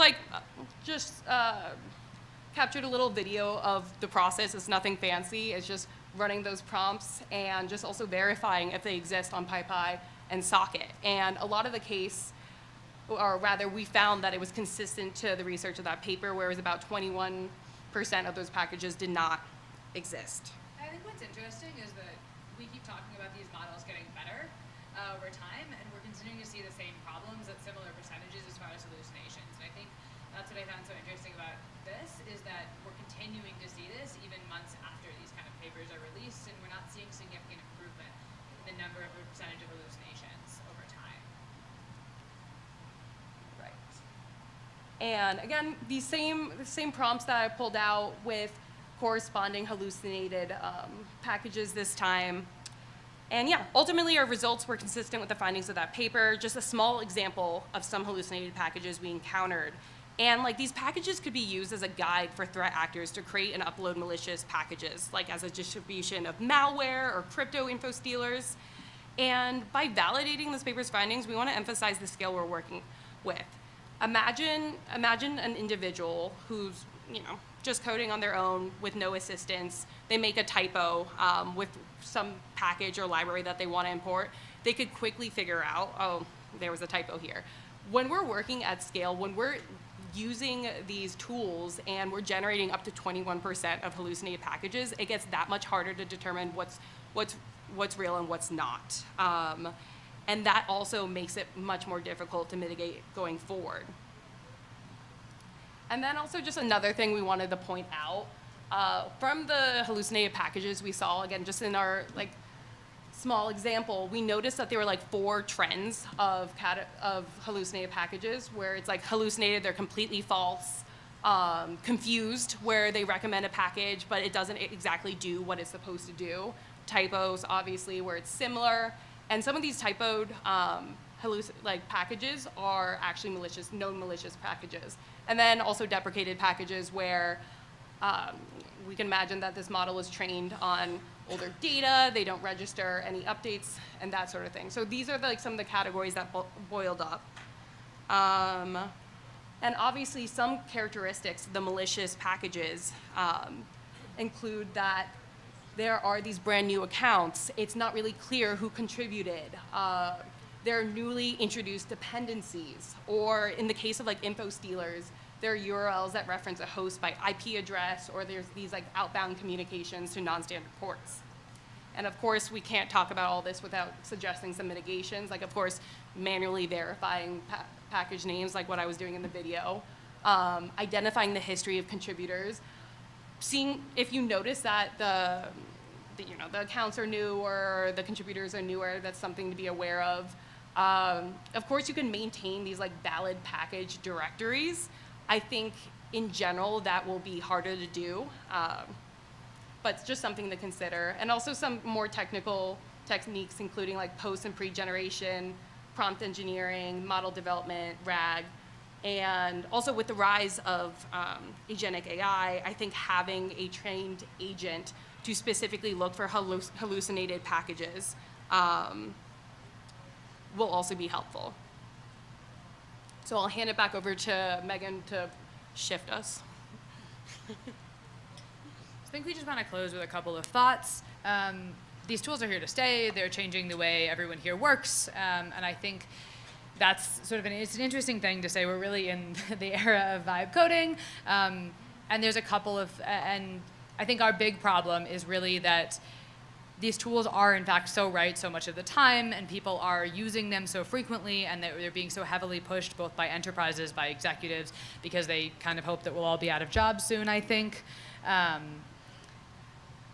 I think it's worth sort of thinking about a lot of the things we've talked through, recognizing when these tools are flawed, recognizing what we can do to address that, recognizing what's coming as far as these broader shifts in the industry, recognizing that when we're using these tools, ideally they're helping us and not outsourcing our ability to think critically, which I think scares me a little bit.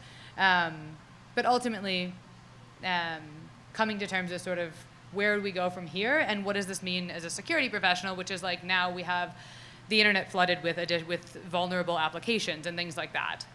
I think the other piece of this that's interesting, which is that we're on an exponentially increasing trend as far as improving the complexity of tasks that AI can create.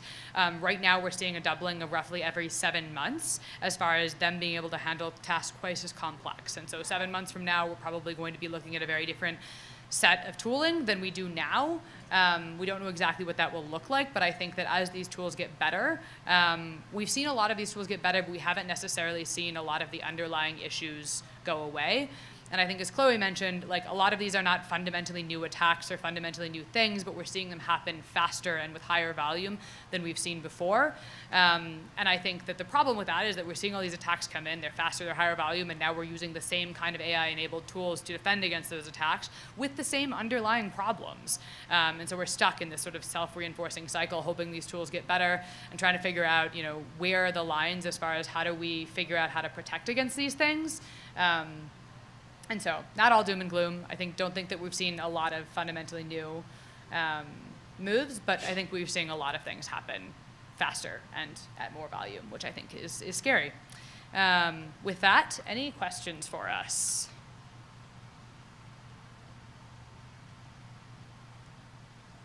Sorry. Yeah. Maybe, yeah. Or if you want to shout it out, If I you can just wanna repeat it. project. Yeah. Or if you want, depending on how you.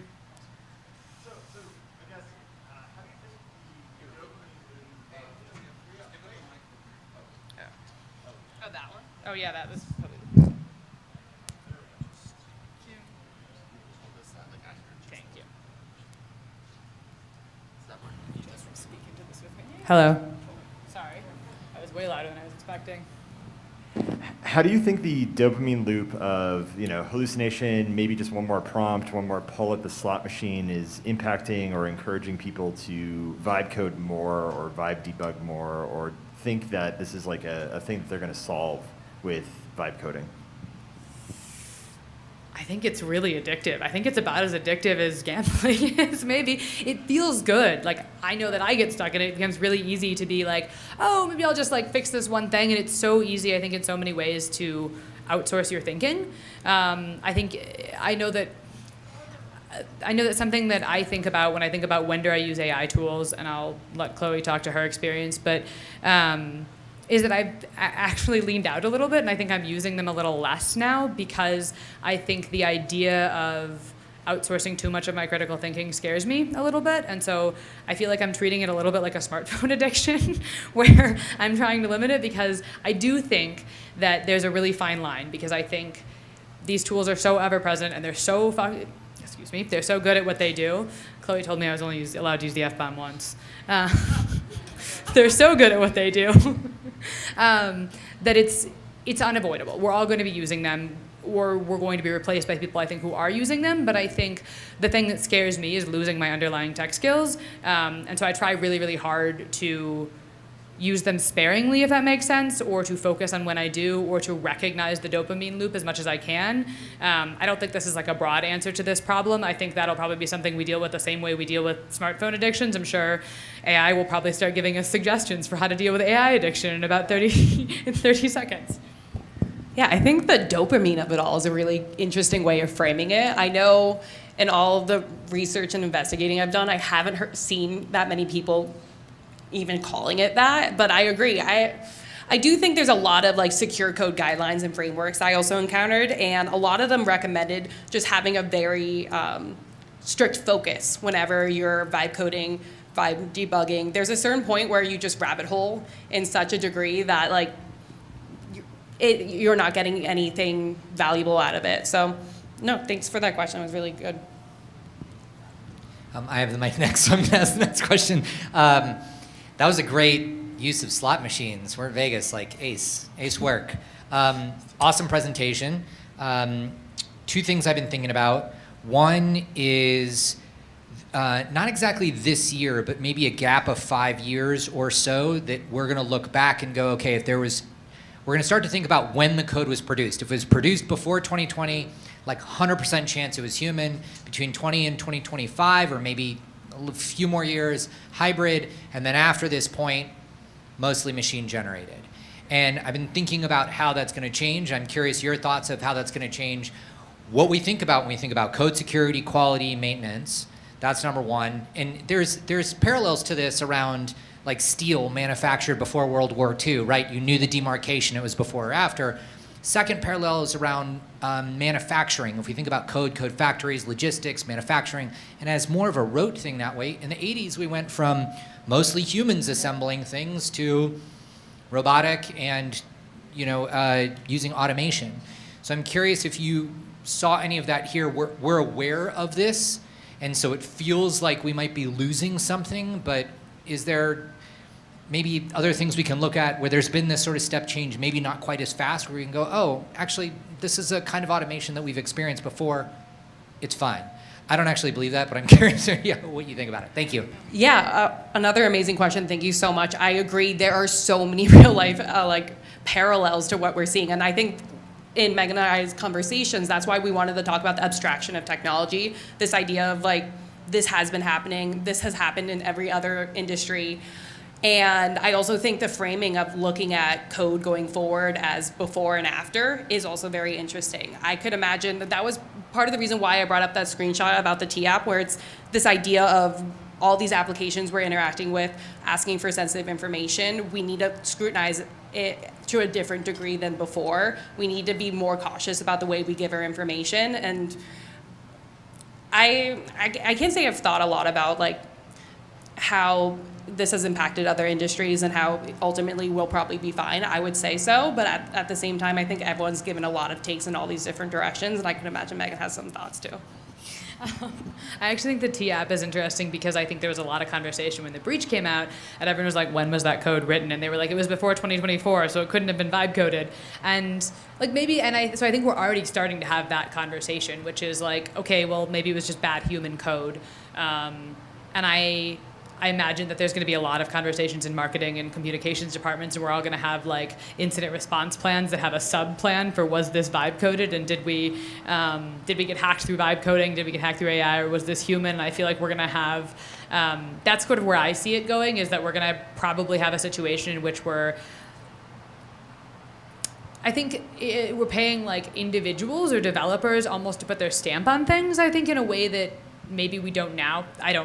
There is absolutely no basis for this. This is my philosophical thoughts on this 5 years in the future, because I think we're starting to see it in other industries, like in places like music or in places where art is being created. I think we're seeing a rise of AI art and AI music, and I think some really smart people have talked a lot about the way for artists to survive in an AI world is to really lean into the brand and the connection to their fans, because we're still seeing this like human connection. We're still seeing, and now I think there's a return in a lot of industries to like slow moving, in the sense of like farm to table and like hand knit, and the sort of like highest end things we do are often like we're looking back and being like, was this human made or was this created by machine? So I can imagine that we're going to see a big shift in the industry, and that probably, yes, we're going to have almost entirely machine generated code. And I suspect, or my guess, is that we're probably going to have a similar thing happen, where we're going to have a weird thing where we're like, oh, we're going to have like custom shops that are like, oh, this app was human coded, and so, maybe with AI assistance or something, and we sort of start rebranding things that way. Or, we have a couple bad AI breaches, and then we start rebranding our incident response frameworks to think about, no, we have like humans on the ground kind of thing. So that's sort of, I think, where I think it's going, is that this is going to be almost like a branding conversation more than anything else. Functionally, I think the best parallel to like the takeover of AI is maybe like the introduction of the internet, in the sense that we were really right about a lot of projections, and we were really, really wrong about a lot of other projections. And the only thing I could really say is that I have no idea how this is going to shape up in the next 5 to 10 years. But I do think it's changed the way like we as security professionals and as developers in general have to stay connected to what's going on. Most of the examples we pulled, like we had them all set, and then things would happen, and we'd be like, okay, well, like this is now a newer example of the same thing we're talking about, or like a better example or more catastrophic example. And I think that's been interesting too, just sort of like the speed at which these things are happening, and the speed at which we need to react to them.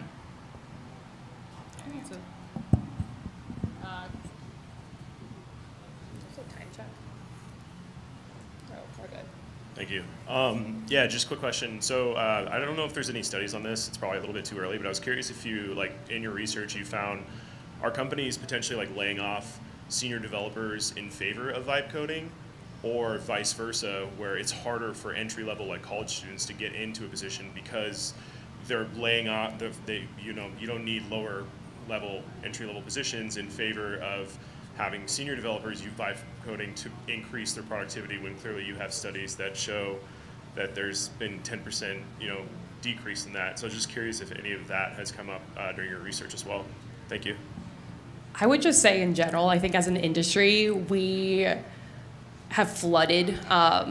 We've flooded our industry with a lot of claims that we need more people in security and in software development, which we very much do. But the issue is we now have an influx of more junior folks who learn very quickly and are struggling to find entry-level positions. So ultimately, I think that a lot of executives are in favor of focusing in on more senior engineers and outsourcing more junior positions and outsourcing it to AI tooling as well.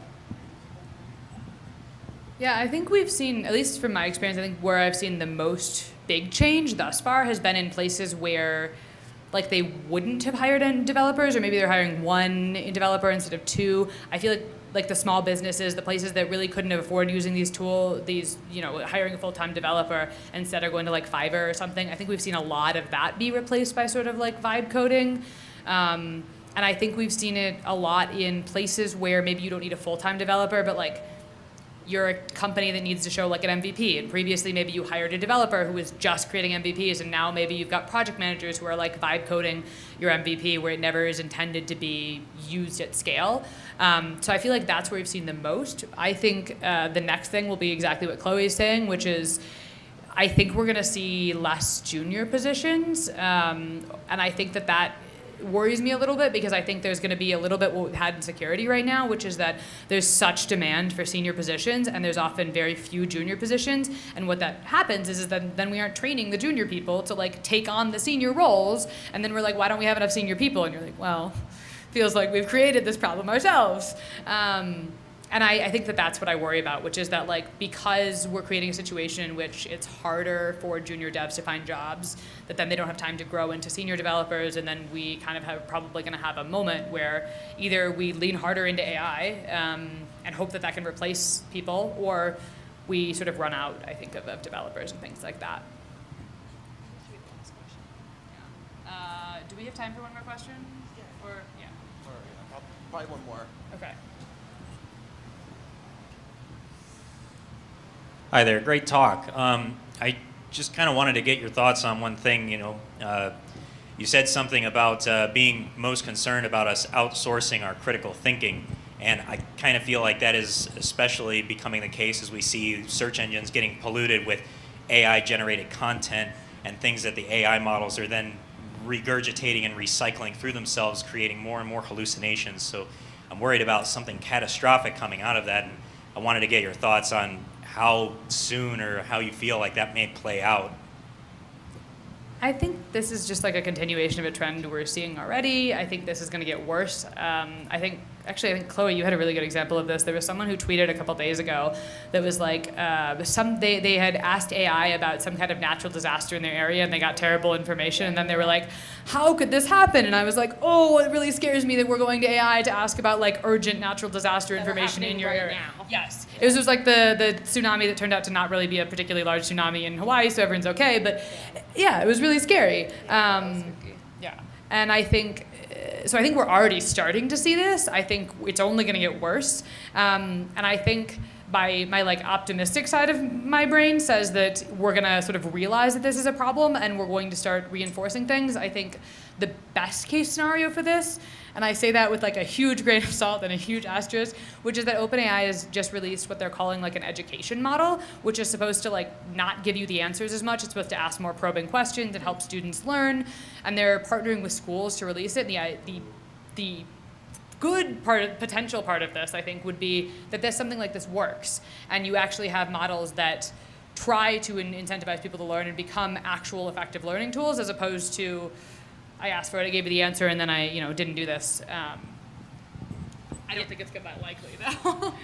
Yeah, I think in general, we just need to continue to empower folks with training and education on what are the best use cases to use a chatbot, a different model, and also, I grew up learning to verify all your information. I think that's kind of fallen off over the past few years just by virtue of the proliferation of being able to get results immediately. I think there needs to be more of a focus in education today on how you interact with technology and responsibly using it. But yeah, thank you for that question. I think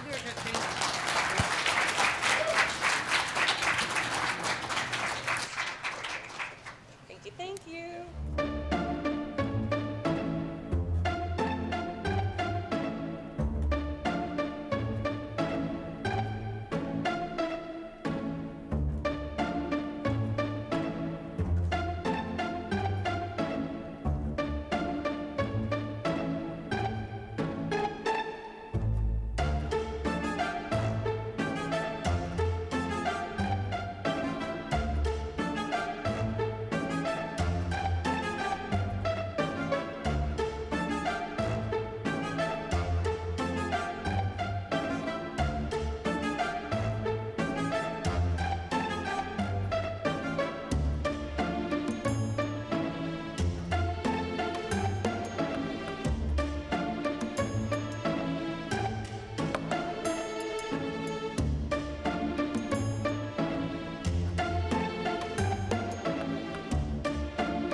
In the beginning was the internet, okay, the ARPANET, and it was good.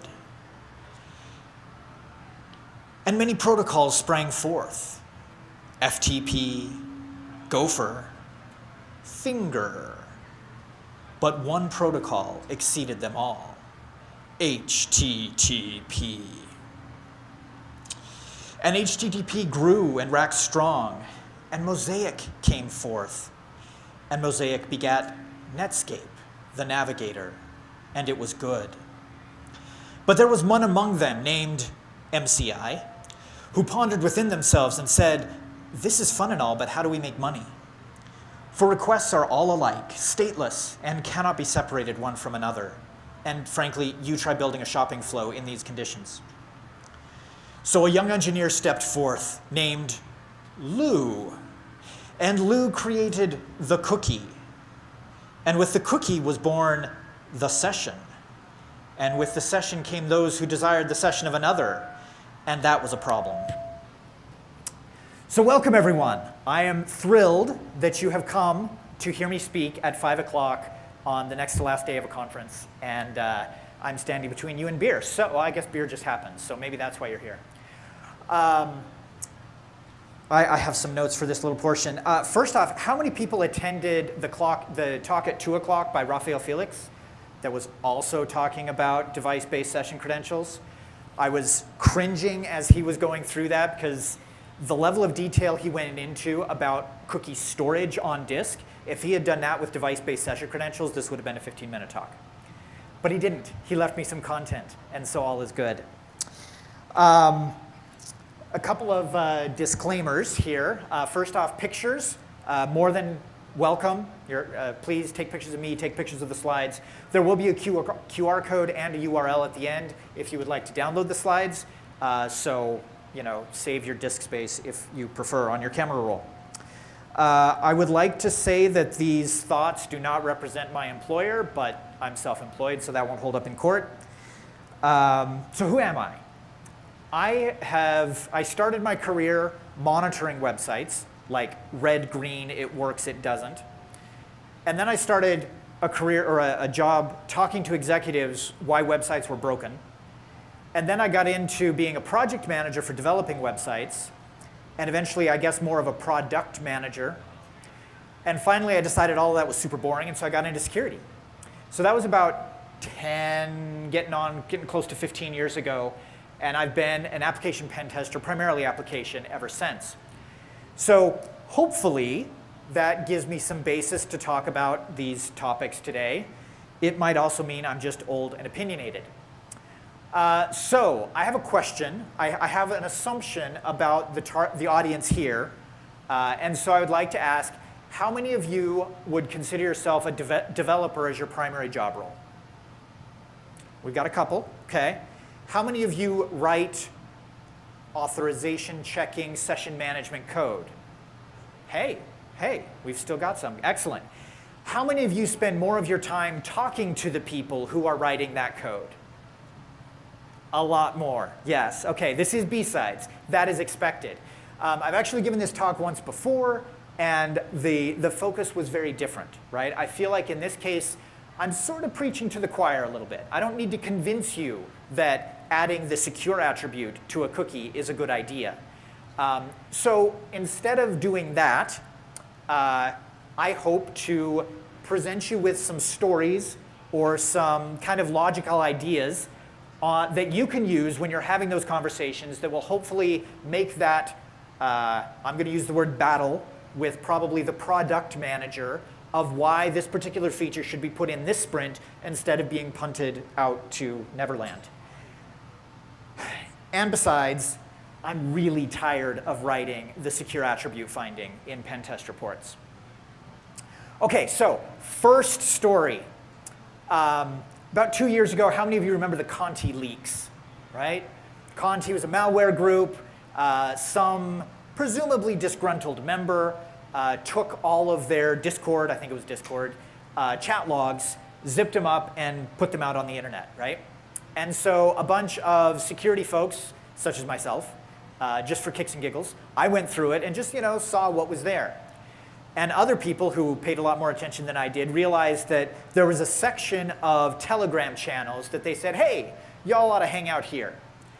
And so I did that, because you can do that on Telegram. Why not? And so I was in these groups for a while and didn't really say anything. And there was mainly just news, X new tool released, so-and-so got arrested. Sometimes there were cheer emojis. Sometimes there were tear emojis. But it was just, obviously just a Telegram group in that community. And then one day, somebody hopped in and said, hey, the support channel for X info stealer, I honestly don't even remember which one it was, is now going to be on this channel. And so I thought, golly, that's where I need to be. And so I joined the channel and just continued to lurk. And it took about 3 days before I got this chat. So for those who don't speak Russian, so somebody jumps in and says, hey, I heard you're a cookie market. And they said, basically a little conversation, well, that's not here. This is just a simple Telegram channel, completely innocent. But if you want to go over to our other chat, or the actual market, go ahead and sell away, right? And I'd always heard that there was a marketplace for stolen cookies. But I always thought that's kind of dumb, right? Like, cookies are short-lived. Why would you do that? But apparently, it's valuable, right? And we just won't mention like Google, where that session lives for a month and kind of drives me crazy, but not crazy enough to delete the cookies, so I guess I can't complain.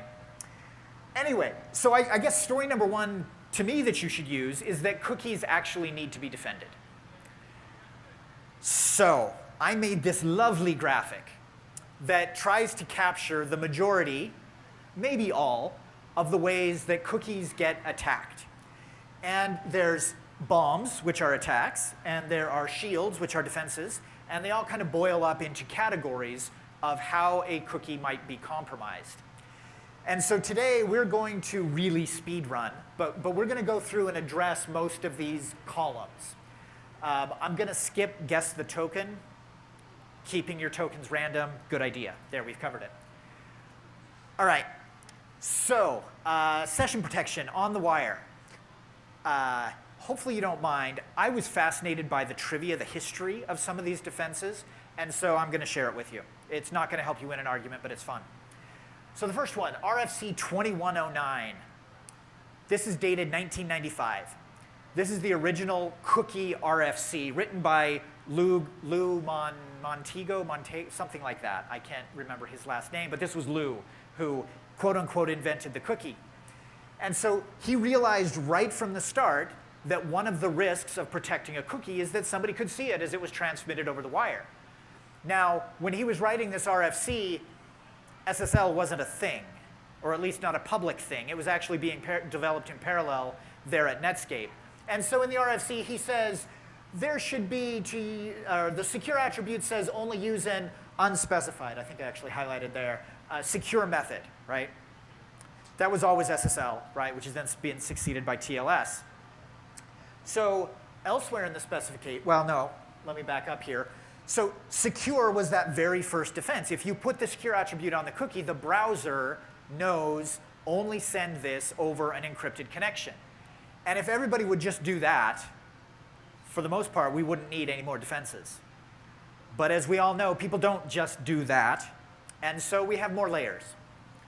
All right, so the risk we're defending against is, here I've got this lovely picture here, an MITM attack, right? The secure attribute, like I said, would be great if people used it. But 16 years ago, this week, some jerk named Moxie Marlinspike, let me back up a second, released MITM proxy, I think is what it was. Actually, I could be wrong on that name. Anyway, so he realized that people weren't actually doing this, weren't using the secure flag as much. And so he wrote a tool that had been theorized and possibly implemented before, but it made it really easy to, if I can convince you to talk to me as your proxy server, then MITM proxy will strip out the HTTPS directives in all of the HTML. And so even though you might start, no, that's not true. anywhere there's an unencrypted connection, anywhere you make an HTTP, MITM proxy will actually inject requests and cause your browser to hit other websites, and it will strip the secure flag off the protocol, right? HTTP versus HTTPS, and therefore, if your cookie is not protected, it will slurp it up. Very handy, very useful, ruined the day for a lot of people. So how do we defend against that? 2009, we've got this one, which, wow, you can't read that. HTTP strict transport security, right? I'll move a little quicker here. That obviously directs, once I've made a request and the website responds with that header, my browser will never again, at least until a time expires, but essentially never again make a connection to that website that doesn't use HTTPS, right? Okay, so this is why I've gone down this rabbit hole. What about that very first connection? How many of you are familiar with the HSTS preload list? We got a handful, but enough that I don't feel stupid for spending time on this slide. So there is this website, HSTS preload, managed by Google, but used and implemented by all of the major browsers. If you register your site, put it on this list, the browser will never, ever make an HTTP request to your website. Not even the first time, not ever.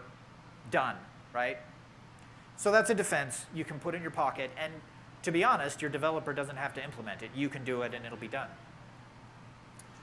All right, but is that really a problem? Like, I mean, network segmentation, client isolation, who really can get a man-in-the-middle proxy or machine-in-the-middle proxy running these days?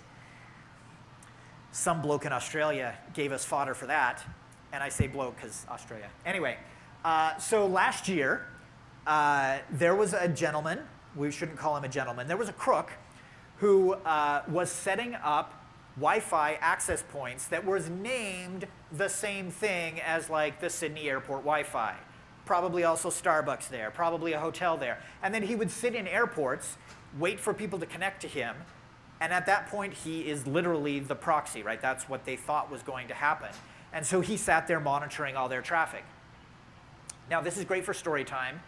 In reality, he wasn't slurping up session tokens, he was just looking for nudes, which really, I don't know. But the article still works for our story time on why we should spend a little bit of effort and keep our cookies safe on the wire. I've got a checklist here. It's there in the slides. Not going to speak to it. All right, so next up, we've got JavaScript injection. And if you'll pause again for a little bit of trivia history, why is it called cross-site scripting? Does it have anything to do with, say, cross-site request forgery? No. I mean, a little, but no, right? When we're talking about this attack that is known as cross-site scripting, what we're really talking about is injecting JavaScript into the client's web page, right? And it has a whole lot more to do, a lot more similarities with SQL injection or command injection. An earlier speaker referred to it as client-side remote code execution, which is pretty descriptive. I could see that. Anyway, so I'm on a little crusade to have us refer to it as JavaScript injection instead. The history behind it, in 1 minute, back in 1999, Microsoft, so we can blame Microsoft for the name here, Microsoft was monitoring their forums, and they started seeing links going off to American Express. Now, I've got it listed out. No, it isn't. So there's a an image tag there. It's a broken image is what that is, right? And the URL, like I said, was going off to an American Express site, and it had a bunch of HTML encoded nonsense at the end, or URL encoded anyway. And so they decoded that and realized it was JavaScript. And they realized that what was going on was there was a reflected cross-site scripting, a reflected JavaScript injection attack on the American Express site, and they were using the popularity of Microsoft's forums to have people come and visit, and anybody who had an active session with American Express, their cookie was getting slurped up and sent off to evil attacker, right? So there's your trivia. That's where cross-site scripting came from, because it was going from the Microsoft forum to American Express and then off to the attacker. How do we defend against it? Everybody knows this one, right? HTTP only on your cookie. Easy. This has been around since 2009. Curiously, the same year MITM proxy was released. I don't think there's a connection. Anyway, that's when this RFC was there. It would be easy to use. Oh, but let me set up a question. How many of you have had to fight the battle of whether or not HTTP only should be on your session cookie in the past year? We got one. If I go 2 years, do I get any more? Okay. If I could, why was it an issue? I don't have a mic for you. I'll repeat what you say. I think it was a single-page app. Yes. Yes. They wanted to have access to use other APIs. Yep. Yep. Okay, so let me repeat that. Single-page application, so a JavaScript front end, and as most of us are aware, right, that makes a bunch of API calls back to the server. We need to authenticate those API calls because that's where all the good stuff happens. And so the developers in their minds say, I need to have that cookie so that my JavaScript initiated request can send the cookie with it. Is that actually the case? No. Thought exercise. I have a cookie. I have successfully attached the HTTP only attribute to my session cookie, right? If I go into my console and I type document.cookie, I'm going to get undefined, right? That's what the browser is supposed to do. It blocks that access. But what happens if I set up an XML HTTP request or a fetch request, right? And I go off to the URL that is within the scope of my cookie, right? I can't see the cookie, but the browser knows it's there. The browser knows it's supposed to go along, and so it will be sent, and the API request will work, and the front-end API didn't actually have to have the cookie at all. So you can hopefully win this argument. Now, there are some architectural choices that make this null and void. Bearer tokens, I'll mix this up, authorization header. In order to add that to an XML HTTP request, like you obviously have to have the value to do that. The browser won't do it for you.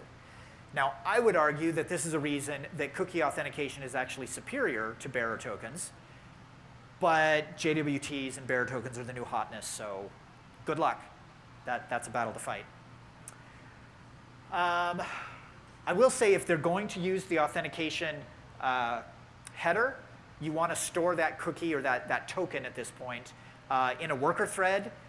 I'm going to skip going through this workflow, but that worker thread isolates it from any other JavaScript that will be running on the page, and so it can't be stolen through a JavaScript injection attack.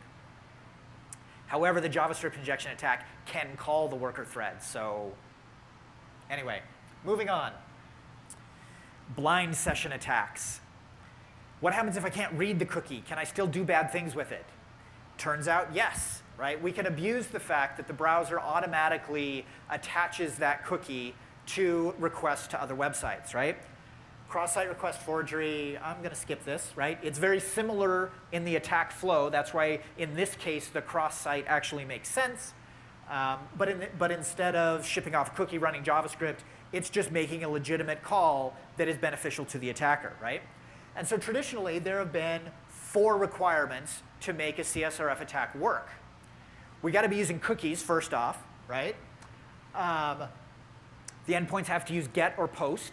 If you try to make a JavaScript request with put, the browser is not going to send the cookie with that unless you've enabled it with access control allow origin, but let's stick with this here. And then you can't have any unpredictable parameters, and the result must be state changing, right? The attacker's not going to get the response. They're just going to benefit, perhaps, from the results of that query. So if I find an endpoint that adds myself to the admin group of a site, and then I lure an admin to my malicious site, and their cookie gets sent to the server's going to be like, yep, the admin just said add this user, and it'll go ahead and do it, right? This is cross-site request forgery. But browsers are getting really good these days. Raise a hand, the same site attribute on a cookie. What is the default value these days? Anybody going to yell it out? Lax, okay? Which sounds bad, but isn't as bad as you might think, right? Lax means unless the user is, like, it will still send a cookie with a quote-unquote normal request, like an image request, or if a user clicks a link, the cookie will go with it. That's what we expect to happen. But anything else, any background requests that get generated, it will not send that cookie unless you're already on the same domain, right? We're following the same origin policy. Now, it turns out it's even a little more strict than that. I had a surefire finding. I had my proof of concept running like last month. All of those first 4 conditions were true. There was no same site cookie on it. Anyway, it still blocked the request even though the user was clicking a link. I don't know. The browsers are getting really aggressive about that. So unless you've set the same site none attribute on your cookie, you're probably secure, even without all of those other defenses. So my story here is, if you've got limited political capital, don't fight this battle, right? Make sure they're not doing same sites none, or yeah, same site none.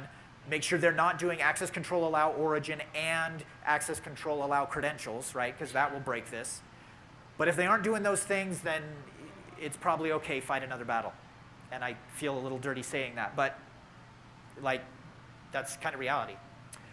All right, quick mention of a loophole. If you have JavaScript injection on your site, all is lost, right? Cross-site request forgery is designed to protect against cross-site. If you're on the same site, all of those things that you might do with cross-site request forgery, you can do because you're on the same site. And this isn't really news to people, I think, but a lot of times when we write up or when we're talking about a JavaScript injection attack, we focus on stealing the cookie, right? And if HTTP only is on the cookie, we can't steal the cookie, and so the developer's like, what can go wrong? Well, I can still make requests with the authority of the user within that same website, and I can probably do bad things. Yeah.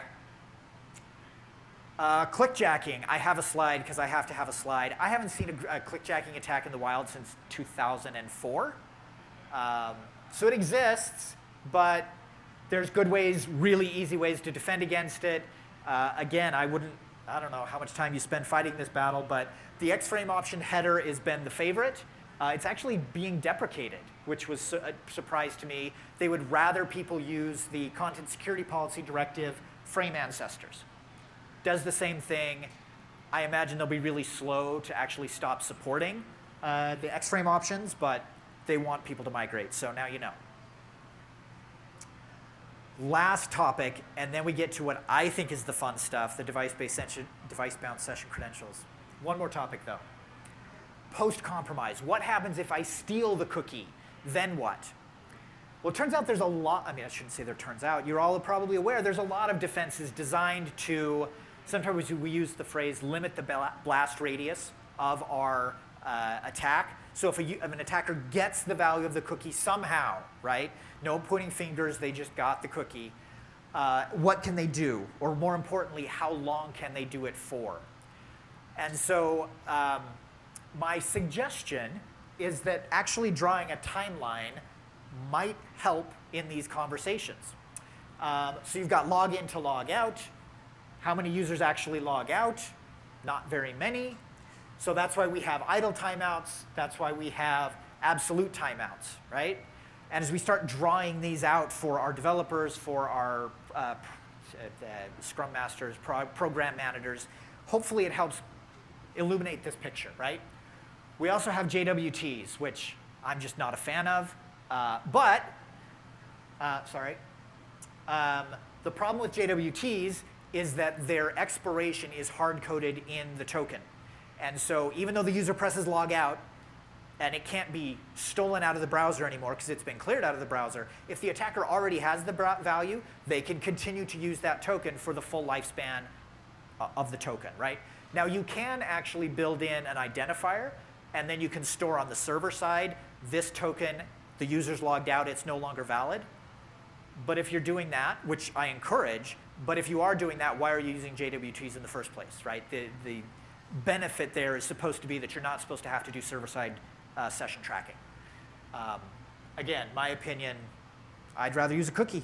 I just think it's better. All right, timeline does that. And the summary, all right, how am I doing on time? I didn't restart my timer, I have no idea. All right, we got 15 minutes, just about right. So let's talk about the new ideas, okay? How do we defend a cookie given all of the demands that applications have for using cookies. And I keep using the word cookie, session token, right? Most of these defenses are cookie-based, but the session token is really what we're talking about. All right, so fortunately, cross-device cookies aren't a thing, right? If I log in on my laptop and I get a cookie, when I go to my phone, I don't expect that the cookie is there. I don't expect to be logged in. I expect to send my credentials again and get a new cookie. Whoops, this way. All right, so we can use that to our advantage. We have an expected behavior that gives us a foothold. So there was a proposal that was put out by Microsoft in 2016 called token binding. And if you are at all familiar with this, basically it takes advantage of the TPM, the Trusted Platform Module, that is more and more on devices. And the idea of the TPM is you can ask it to create a key, and you give it an identifier so you can refer to that key in particular in the future. And you can say, hey, encrypt this, right? And the private key resides inside that chip, inside that module. And so it can do the encryption, but if it's done right, there is no way to get that private key, I think it's always public-private key. Anyway, we'll say private key. You can't get the key out. So the ability to encrypt, the lifespan of that key is absolutely bound to that device. And so if we implement a protocol where I get a cookie or some kind of identifier, and then I encrypt it using a key that is unique to the website, right? That TPM can hold oodles of keys. That's not a limited resource. So every website I go to, I can ask it to create a new key, and then I can use that to prove that, yep, this request came from something that has access to that TPM, right? So the Microsoft proposal thought, they were, I think, rather clever, but unfortunately it didn't work out. Sorry, spoiler. They said the client knows the constants that were negotiated during a TLS session. And the server knows the constants that were negotiated during a TLS session. And the attackers don't, right? We're pretty confident that TLS works, that we can do that exchange and generate those constants so the two endpoints know and nothing in the middle does. So why don't we use that as our verification? And so the proposal here is when, in fact, I'm going to skip words are hard, we have pictures. So the browser initiates that TLS connection, and it's a TLS option that it's sending that says, hey, I'd like to use token binding. And the server says, great, I know how to do token binding. And so it responds. And so then the browser handles all of this, requests the public key, and then takes those, let's just hold on for a second. It requests the public key, and then it submits the public key back to the server, which then stores it with the session, right?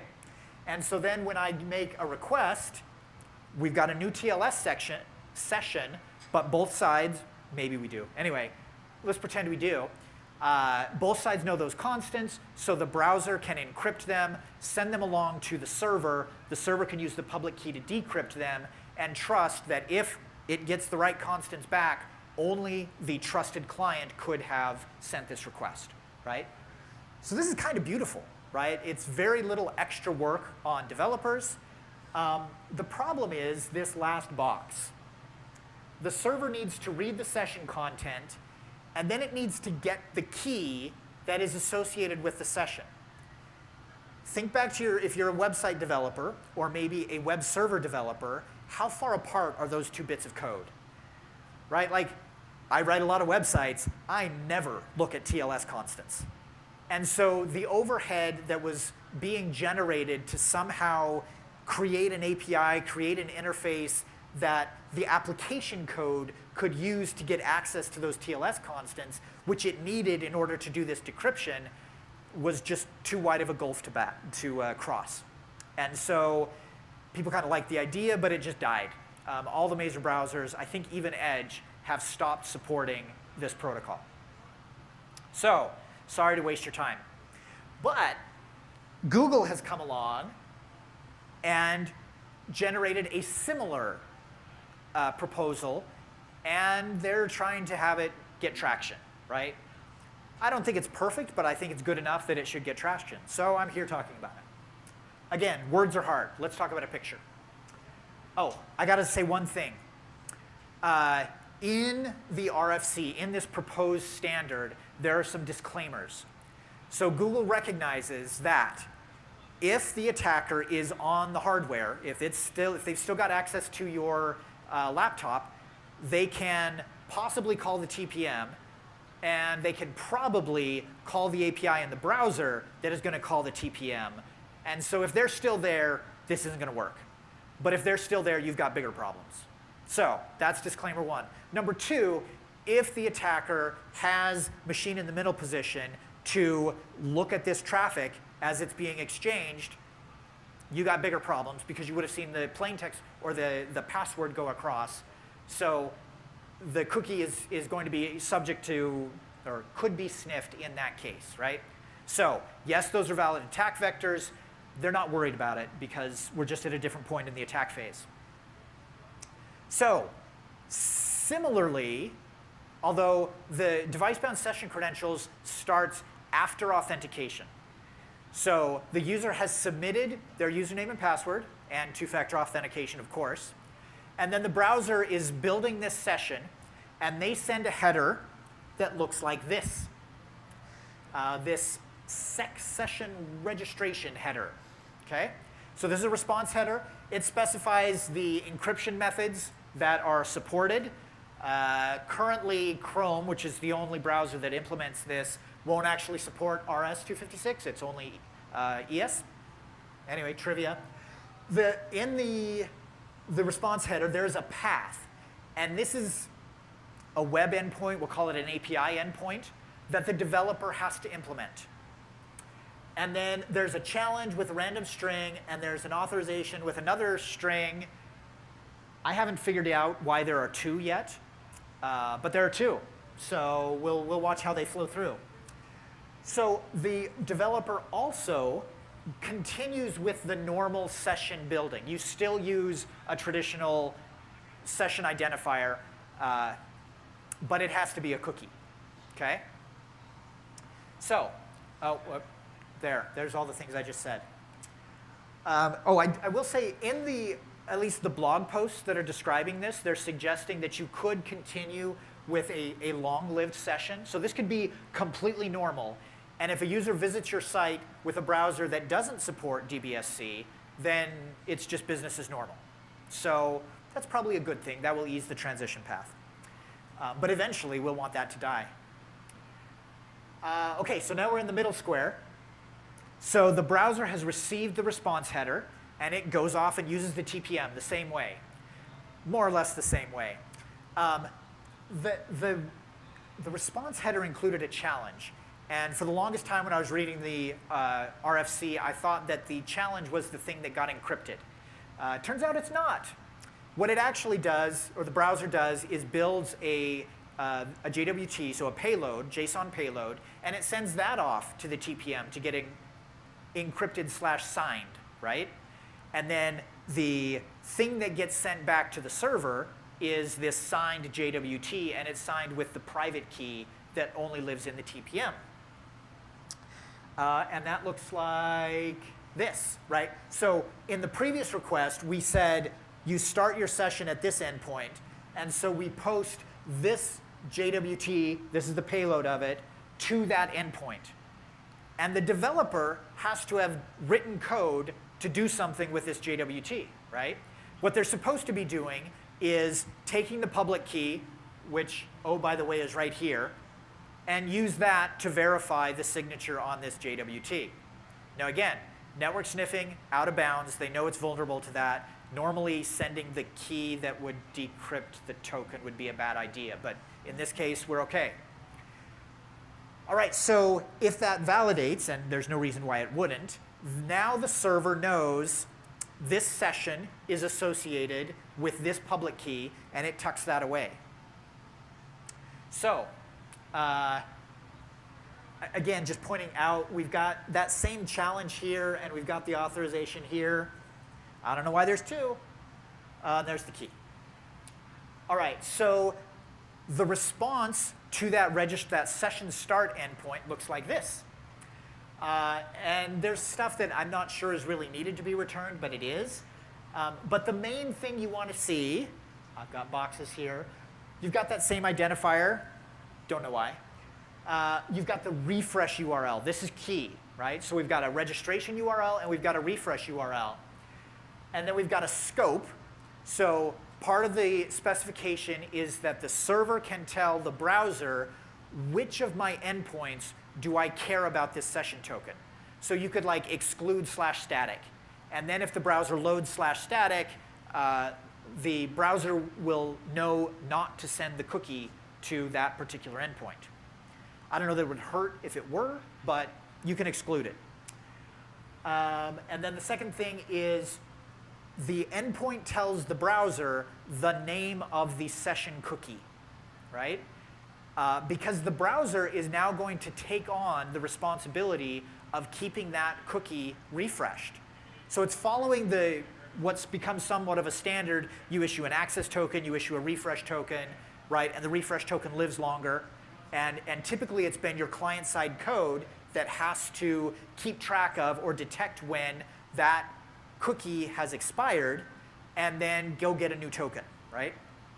The browser's going to start doing this, which is a weird mishmash of responsibilities to me, but it provides some benefits, so maybe it'll work out. So when the browser realizes that the token is expired, and I haven't seen this in action for reasons I'll get to, so I'm not sure if that's purely time-based or if it's just waits to get a 401 unauthorized error. But somehow it detects that. And so again, the browser says, oh, my cookie is expired. I'm going to automatically call the refresh endpoint. I'm going to get a new challenge. That's going to get sent back to the browser. The browser is going to get signed by the TPM. It's going to get posted to the refresh endpoint. The server is going to get that public key, verify the signature. If it matches, then it's going to issue a fresh session token. Now, the session token is going to be, quote unquote, short-lived in this environment. The examples are generally like 10 minutes. I could see that dropping down to like a minute. But regardless, 10 minutes or less is pretty much too fast for an info stealer to get that cookie and go sell it. Because the cookie is still going to exist, I believe, again, get to some challenges in a minute, within the, like if I go to developer tools, I think I'm still going to be able to see that cookie. It's just going to expire really quickly. And the client-side application is not going to have to worry about refreshing it. So we now have a cookie that only lives for 5 minutes and a refresh mechanism that is tightly coupled with the device that was used to authenticate to the server. And that pretty much renders the info stealer attack void, right? It doesn't work anymore. And that's our goal. OK, so tips. The RFC's out there. There's at least one website which is trying to let you see this in action. It's written by a Google employee. It's a little flaky. I think it's got some back-end issues and it crashes a lot. But when it works, you can capture some of these exchanges. But this is an in-progress standard.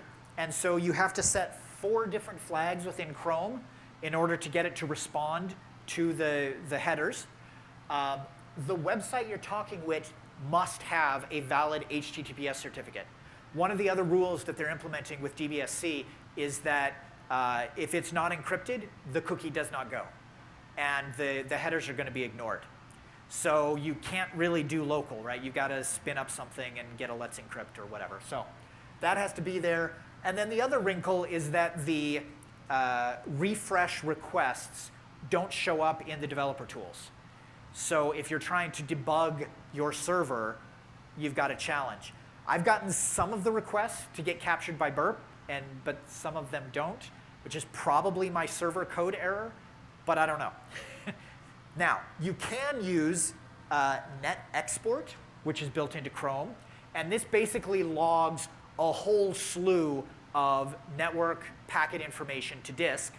And then there's this other tool hosted on AppSpot that will parse that mess of data and present it in a way that you can actually read. There's kind of too much data here to really, I mean, you can find what you need, but it's not user-friendly. Okay, right about at time. All right, so challenges that I see for adoption.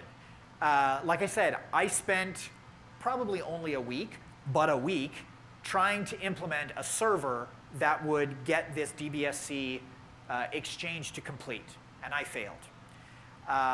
So it's fiddly. Eventually, people are going to get it to work. I'll get it to work. At that point, this code really needs to be made public. I don't believe it's practical at all. If we go to a developer and say manually implement these endpoints, I don't think it's going to happen, right? Not that they can't. It's just if we can't get them to add a response header, we're not going to get them to do this. So it's got to be incorporated into a framework, or at least reference implementations that we can just cut and paste, right? Java, Python, Ruby, whatever. I believe that needs to be. I'm still struggling a little bit with having the browser do my cookie management. I guess that's something I just need to get used to. There's no reason I can think of that it shouldn't, but that's a different model. And so developers and application architects are going to have to get used to that. And then I've already gone over the problems with debugging. So that's it. We've got the QR code. The slides are hosted on my website. And we've got LinkedIn, email. I'm happy to field questions now or later via other methods. Thank you.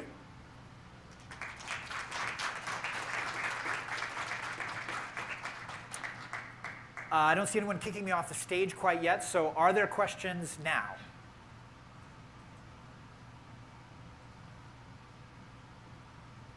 Okay, I've confused you all.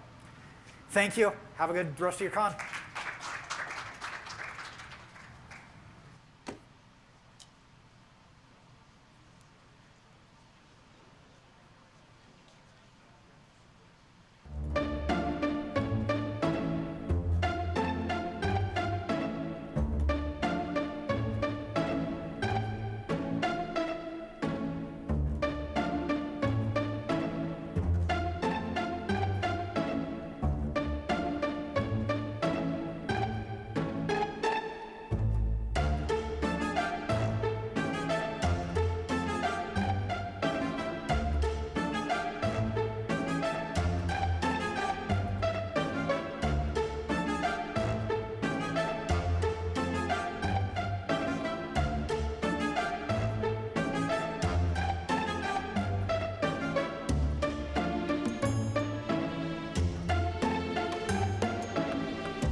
All right, let's get started. A cheat code for security programs. Greetings and salutations. My name is Oshan Marshall. I code, I teach, I hack. I'm a product security engineer at Google Cloud. And the topic of today, of course, is product security. And before we dive into the nitty-gritty, we really need to answer a pretty basic question, and that is why. When engineers talk about security, often we're just jumping into AppSec or PlatSec or some specific vulnerability or some cool control, but often product security is overlooked. And there's some fundamental reasons for that. After all, integrating security engineering into the product lifecycle is pretty difficult.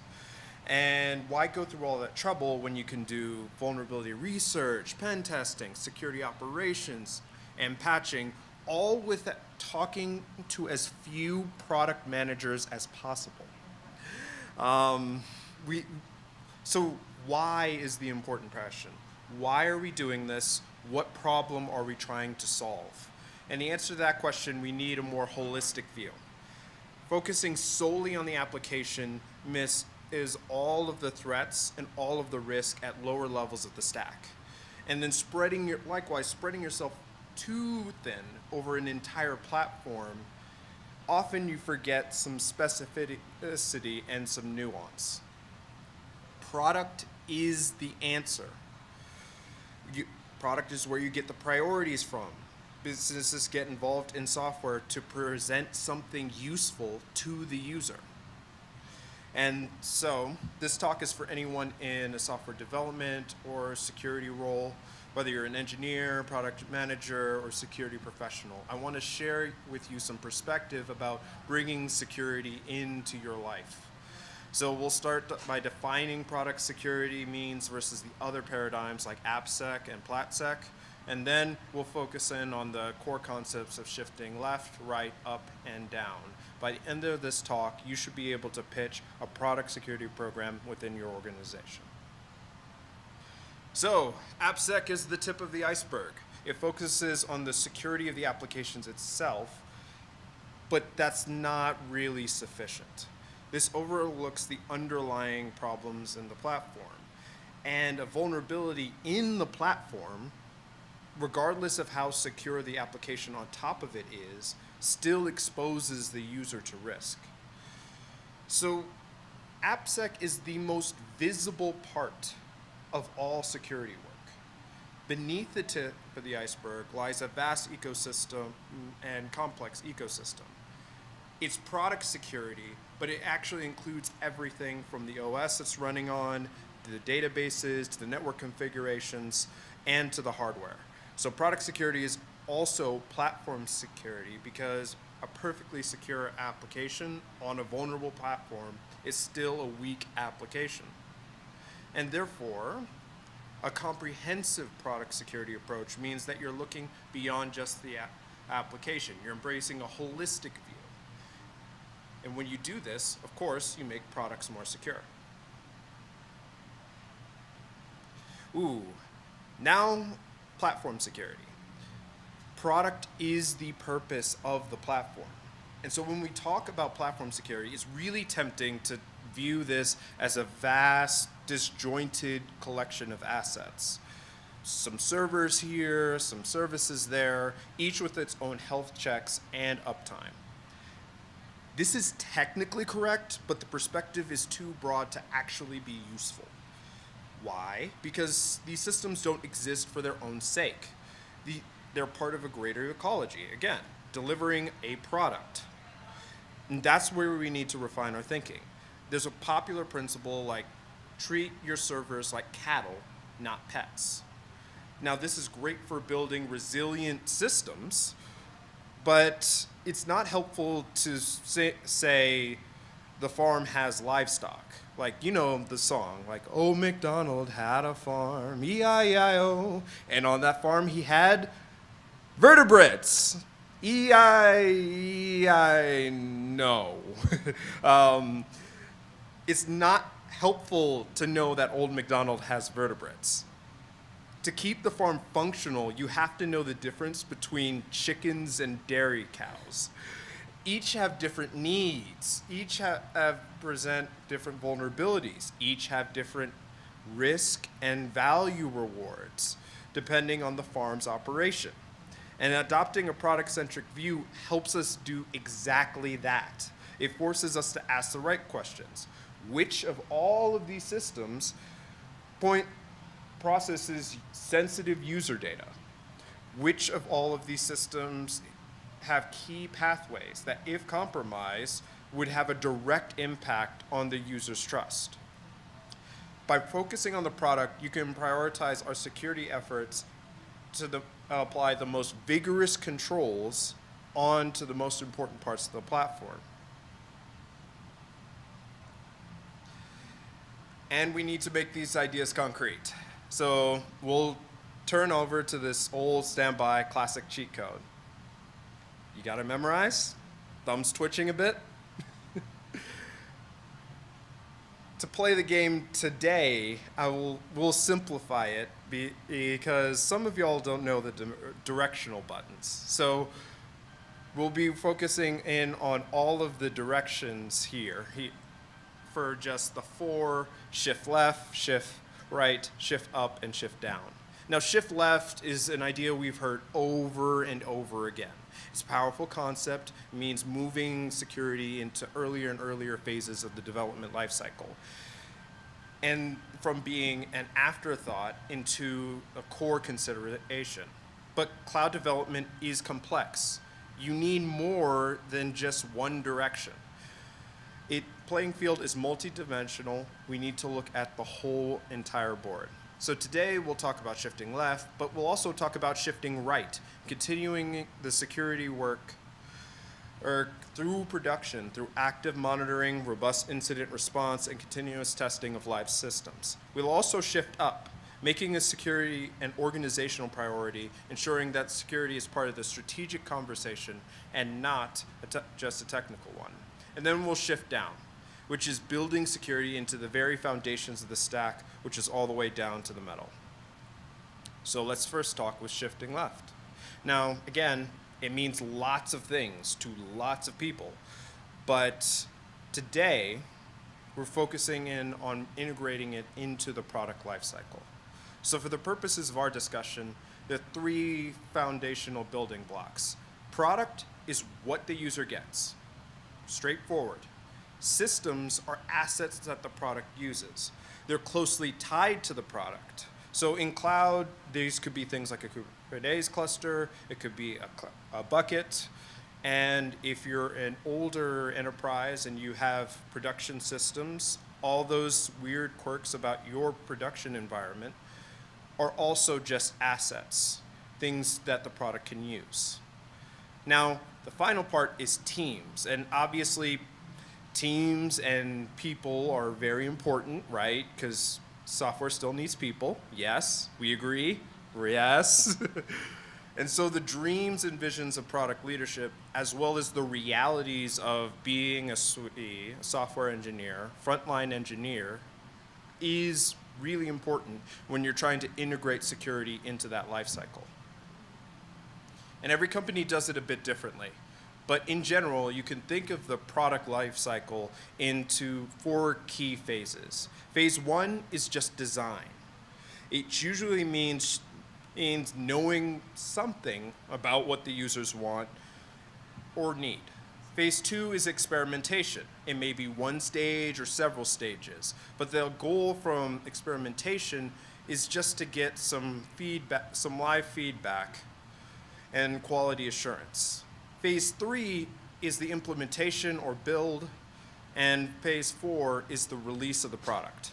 Now there's always new feedback, new things that have to be integrated into the product after the launch. That can be put in the 2.0 version or just the next version, and that's where you can start again with, guess what?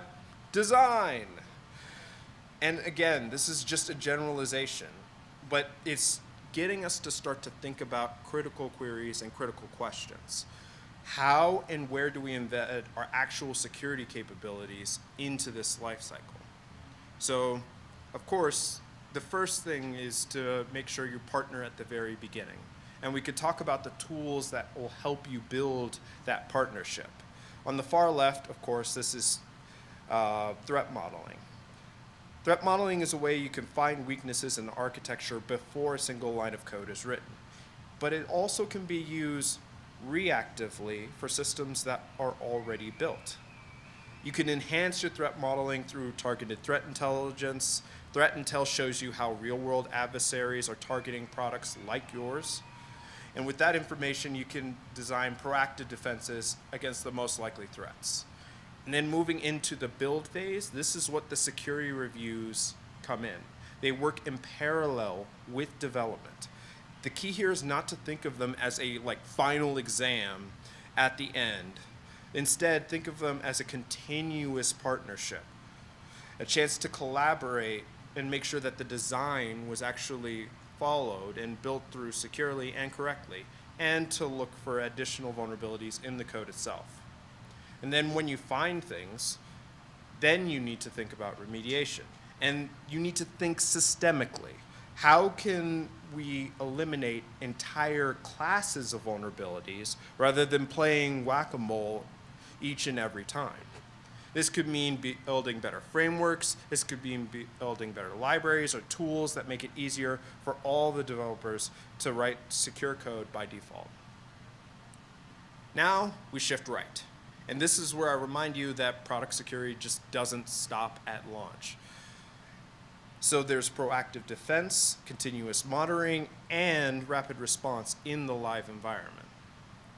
So big picture and thinking at scale. A proactive defensive response is different than a traditional one. It's all about securing the product, which is really about keeping the users safe. There are a few ways of thinking about keeping product security constant. As we go through them and we talk about these approaches, what these mean for your teams and how you set them up and how they can collaborate and how individual engineers can actually see their work. First is constant vulnerability research and red teaming. So a standard red team will focus on trying to compromise the platform, but a product-centric red team does a little bit more. So questions that a product-aware red team would say is, can I abuse this feature to get free credits? Or can I manipulate this API to get someone else's data? Their work requires deep product-specific knowledge to uncover risks in a generic platform scan would miss. And the same principle is applied to product-aware monitoring and incident response. Standard monitoring will send alerts on system-level events like high CPU usage. But product-aware monitoring asks the really important question, which is, why is this service account suddenly trying to export 100,000 records at 3 a.m.? Always 3 a.m. And why am I being paged for it? My goodness. Incident response isn't about isolating a single machine. It's about understanding the immediate impact and the product and the user responding for that.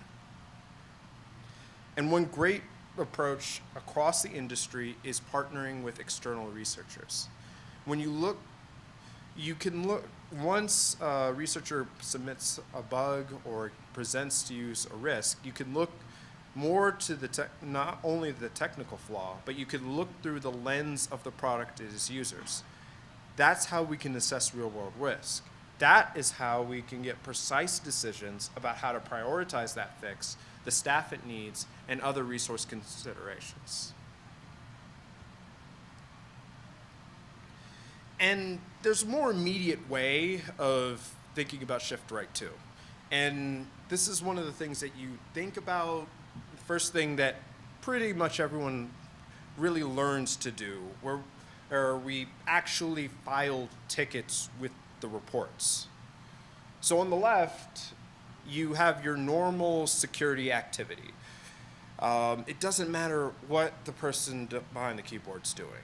It could be a pen test. It could be a design review.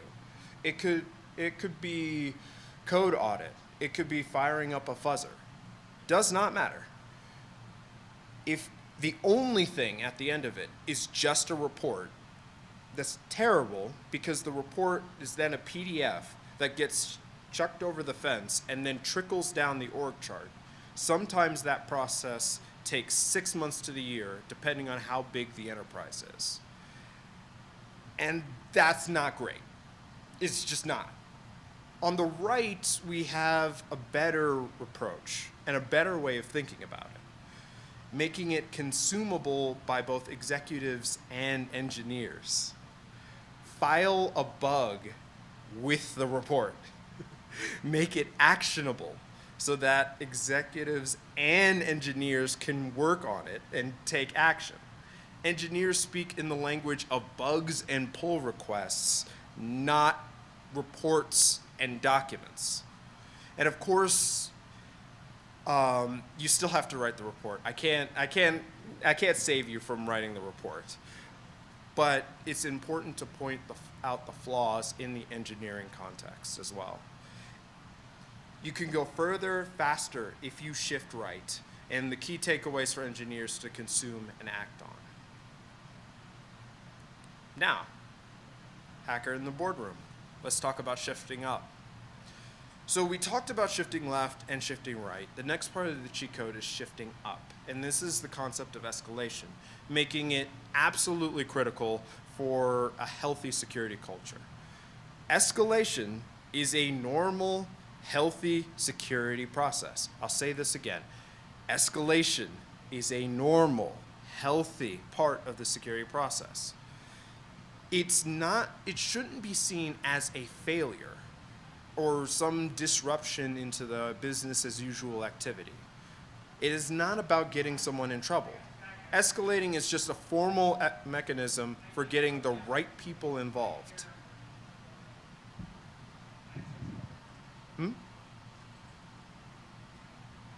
All right. And that links up with the second point. Security benefits from active management support. So a grassroots security effort where passionate individuals just work day and night is just not sustainable. Good security does not rely on heroics. And so shifting up means escaping the myth that leadership doesn't have to be involved. You need to put them in a position to do what the leaders and what the managers do best. Prioritize resources, make difficult trade-offs between features and security work, and unblock cross-team dependencies. The active support that you can get with management can be a game changer.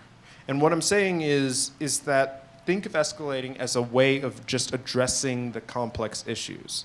When you escalate a security issue, you bring leaders with the scope and authority to align the resources across your organization and to allocate the resources to tackle that problem systemically. So shifting up is about treating security as a strategic issue. It involves getting the right people working on the right priorities. And that's how we move from a state of constant noise and panic to an overwhelm to a respected product security program. Finally, we shift down. And now pointing out that product security is a full stack engineering discipline. Circling back on the earlier iceberg discussion, when we focus on the product, we have to consider every layer of technology that the product is built on. So in the cloud, that means the security spans from the initial user request, the gRPC call, HTTP request, all the way down to the silicon that it runs on. And what I mean by shifting down, it's extending our security focus to the entire technology stack. So in the blue and the upper parts, that is the land of the application, the land of OWASP top 10, and where many teams focus a lot of their efforts because it's the most visible part. But then we need to move down to the operating system and the kernel. There, like a single vulnerability, like a container escape, can undermine every control in the layer above it. And then we must shift all the way down to the firmware and hardware. And this is the lowest layer where the most dangerous threats lie. So imagine this hypothetical scenario for me. An attacker who can compromise the firmware can install a persistent bootkit that survives reboots and is nearly impossible to detect. And now to tie this all back to the beginning, all the layers mean shifting down are also a part of shifting left. So when you're doing your threat assessment, when you're doing your risk assessments and your threat model, your threat intel, all of it has to take into account the entire stack. That from everything from the kernel to third-party hardware to the application that sits on top. And of course, we can go into each of them and like really dive into how the risk assessment piles on, but that's a really deep dive that we'll save for another talk. And now that I've given you like the directional buttons, at least for the cheat code, I've shared with you some approaches that you can think about when you build your security programs. But if you remember one thing from today's presentation, boring security is beautiful. And now that sounds counterintuitive, but it's not about making security uninteresting. It's about preventing the heroics, the last-minute firefighting, the moving toward a system that's resilient by default. And when you make your security program boring, it becomes more beautiful. Automate security checks and tasks. Human-led reviews are essential for a security program, but they do not scale for thousands of code changes that happen in the product world every day. Sometimes, depending on where you're at, thousands of product changes every hour. You can, by automating some of the security checks for the common vulnerabilities, you can make the platform do the heavy lifting for you. This provides constant, immediate feedback and frees up your security engineers to focus harder on the more strategic challenges than the routine tasks. Then you integrate security seamlessly into developer workflows. Automation is only effective, it is easy to use. You cannot expect developers to constantly context switch between a separate dashboard to run a complex tool. Instead, meet them where they already are. Build security checks directly into the code repositories, their CI/CD pipelines, their IDEs. When security feels like just another helpful linter, it actually gets used. Make sure the secure path is the path of resistance. Also, be selective with which controls that you implement. Like, I've had talk in a previous life, and when I was consulting, I've talked with people who said, hey, we want to make sure we do a code scan, a static analysis that takes 10 minutes, and a CI/CD pipeline where efficiency was measured in seconds.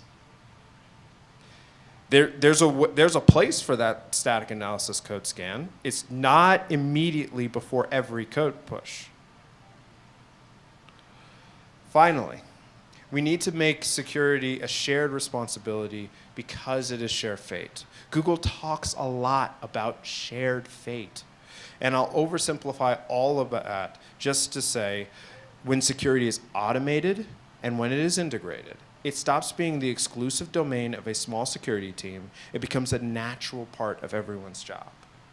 When everyone has a stake in the outcome and is empowered to contribute, security becomes from boring to beautifully effective part of your engineering culture.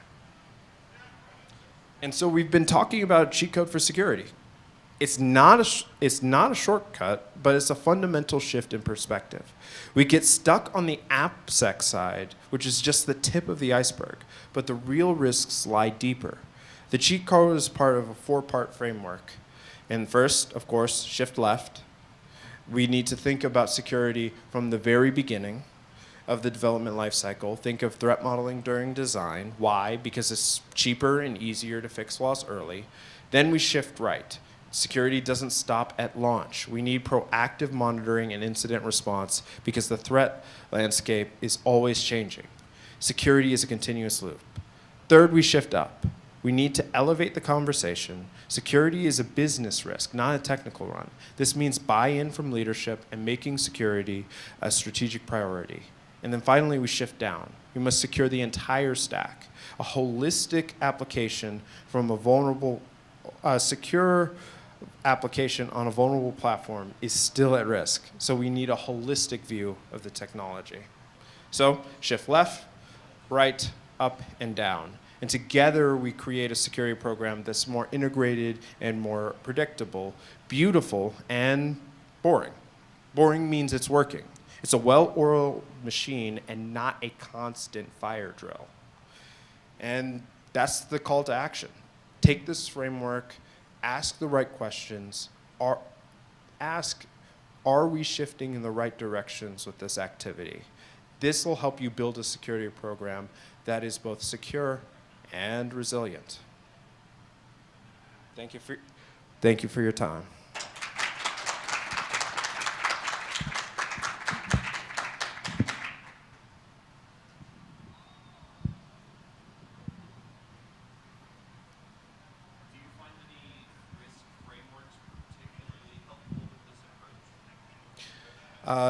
The question was, do I find any risk frameworks particularly useful for this approach? And one I will recommend is Rapid Risk Assessment Framework. So go like RRA Rocks. It's open source. It's publicly available. If you're just like getting started and you need to quickly identify risk, that's a good place to start. And if you have compliance, the great things about that particular framework in general is that if you have a compliance component, they're easy plugins based on that. Excellent question. Next one. What do you do to get leadership buy-in on this approach and shifting in all the directions? And so I'll surface this. And what the question was is like, how do you get leadership buy-in on this approach? And the simplest answer is product. Like, product is the answer. And what business case that you can make in your organization is like, hey, we have a list of products. We have a comprehensive inventory of these products. These products are the most revenue impacting. These products are like their users really love and really crave. And if something happens for these products, it hits the bottom line harder than for these other products. Doesn't mean you neglect those other products. It just means you switch and focus intensity. All right. Anything else?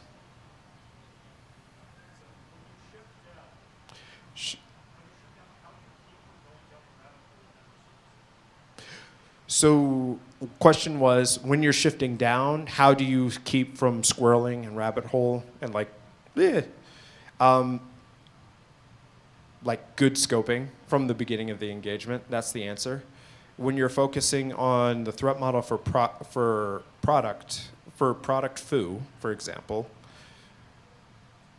the product team for foo has explicit and granular controls for certain of their assets than others. So there's an easy way of doing this. It's like for the asset and the system-based part of the product security review, you're looking for misconfigurations. If the risk is inherent if it's a subproduct and the risk is inherent to that subproduct, that risk belongs more in the threat model for a product bar than it does for product foo. Does that make sense? All right. No? Okay.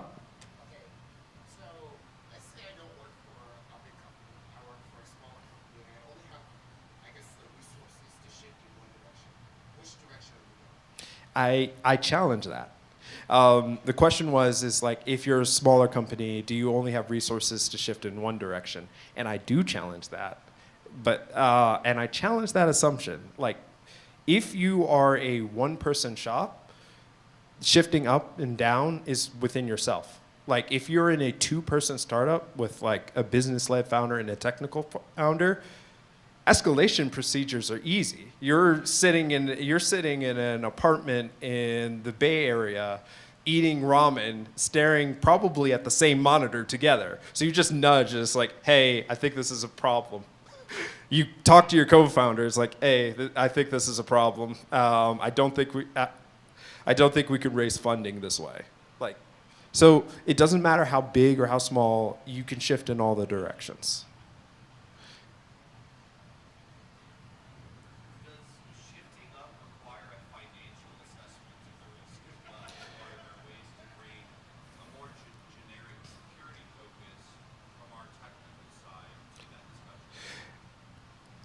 The question was, does there need to be like quantitative financial analysis for every escalation? And the answer is, it depends. And I'm going to steal from my old consulting job and say it depends.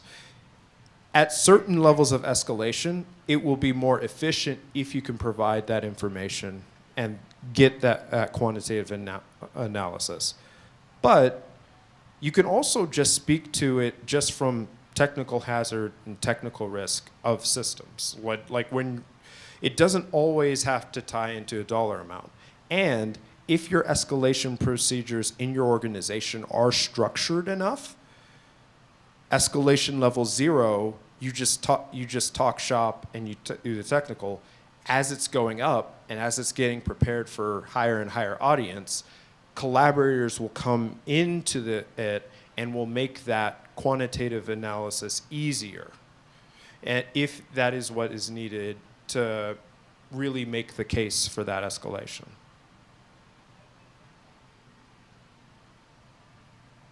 Excellent question.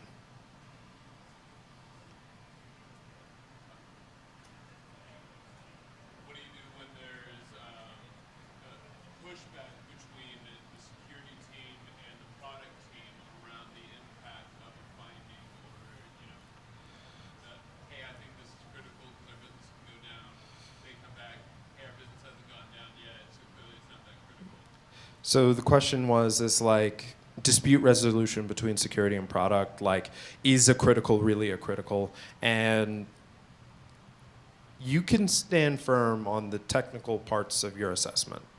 Like, does every finding mean that the entire business goes down? No. It does not make business easier. Why would we continue to operate in this? Why would we continue to operate with this anchor around our, like, with this ball and chain around our neck? Like, it doesn't make sense. This is preventable risk, and this is preventable risk. And most of the time, when you're highlighting it, it is. Business is impossible to remove all risk from business. So really assuming that the person that you're acting with is holistically motivated, you can have the discussion of risk levels and like, okay, crit versus high versus medium, all of that. But is moving forward an acceptable amount of risk with this, whether it's this product launch, whether it's a new feature, all of that. Make sense? Yeah.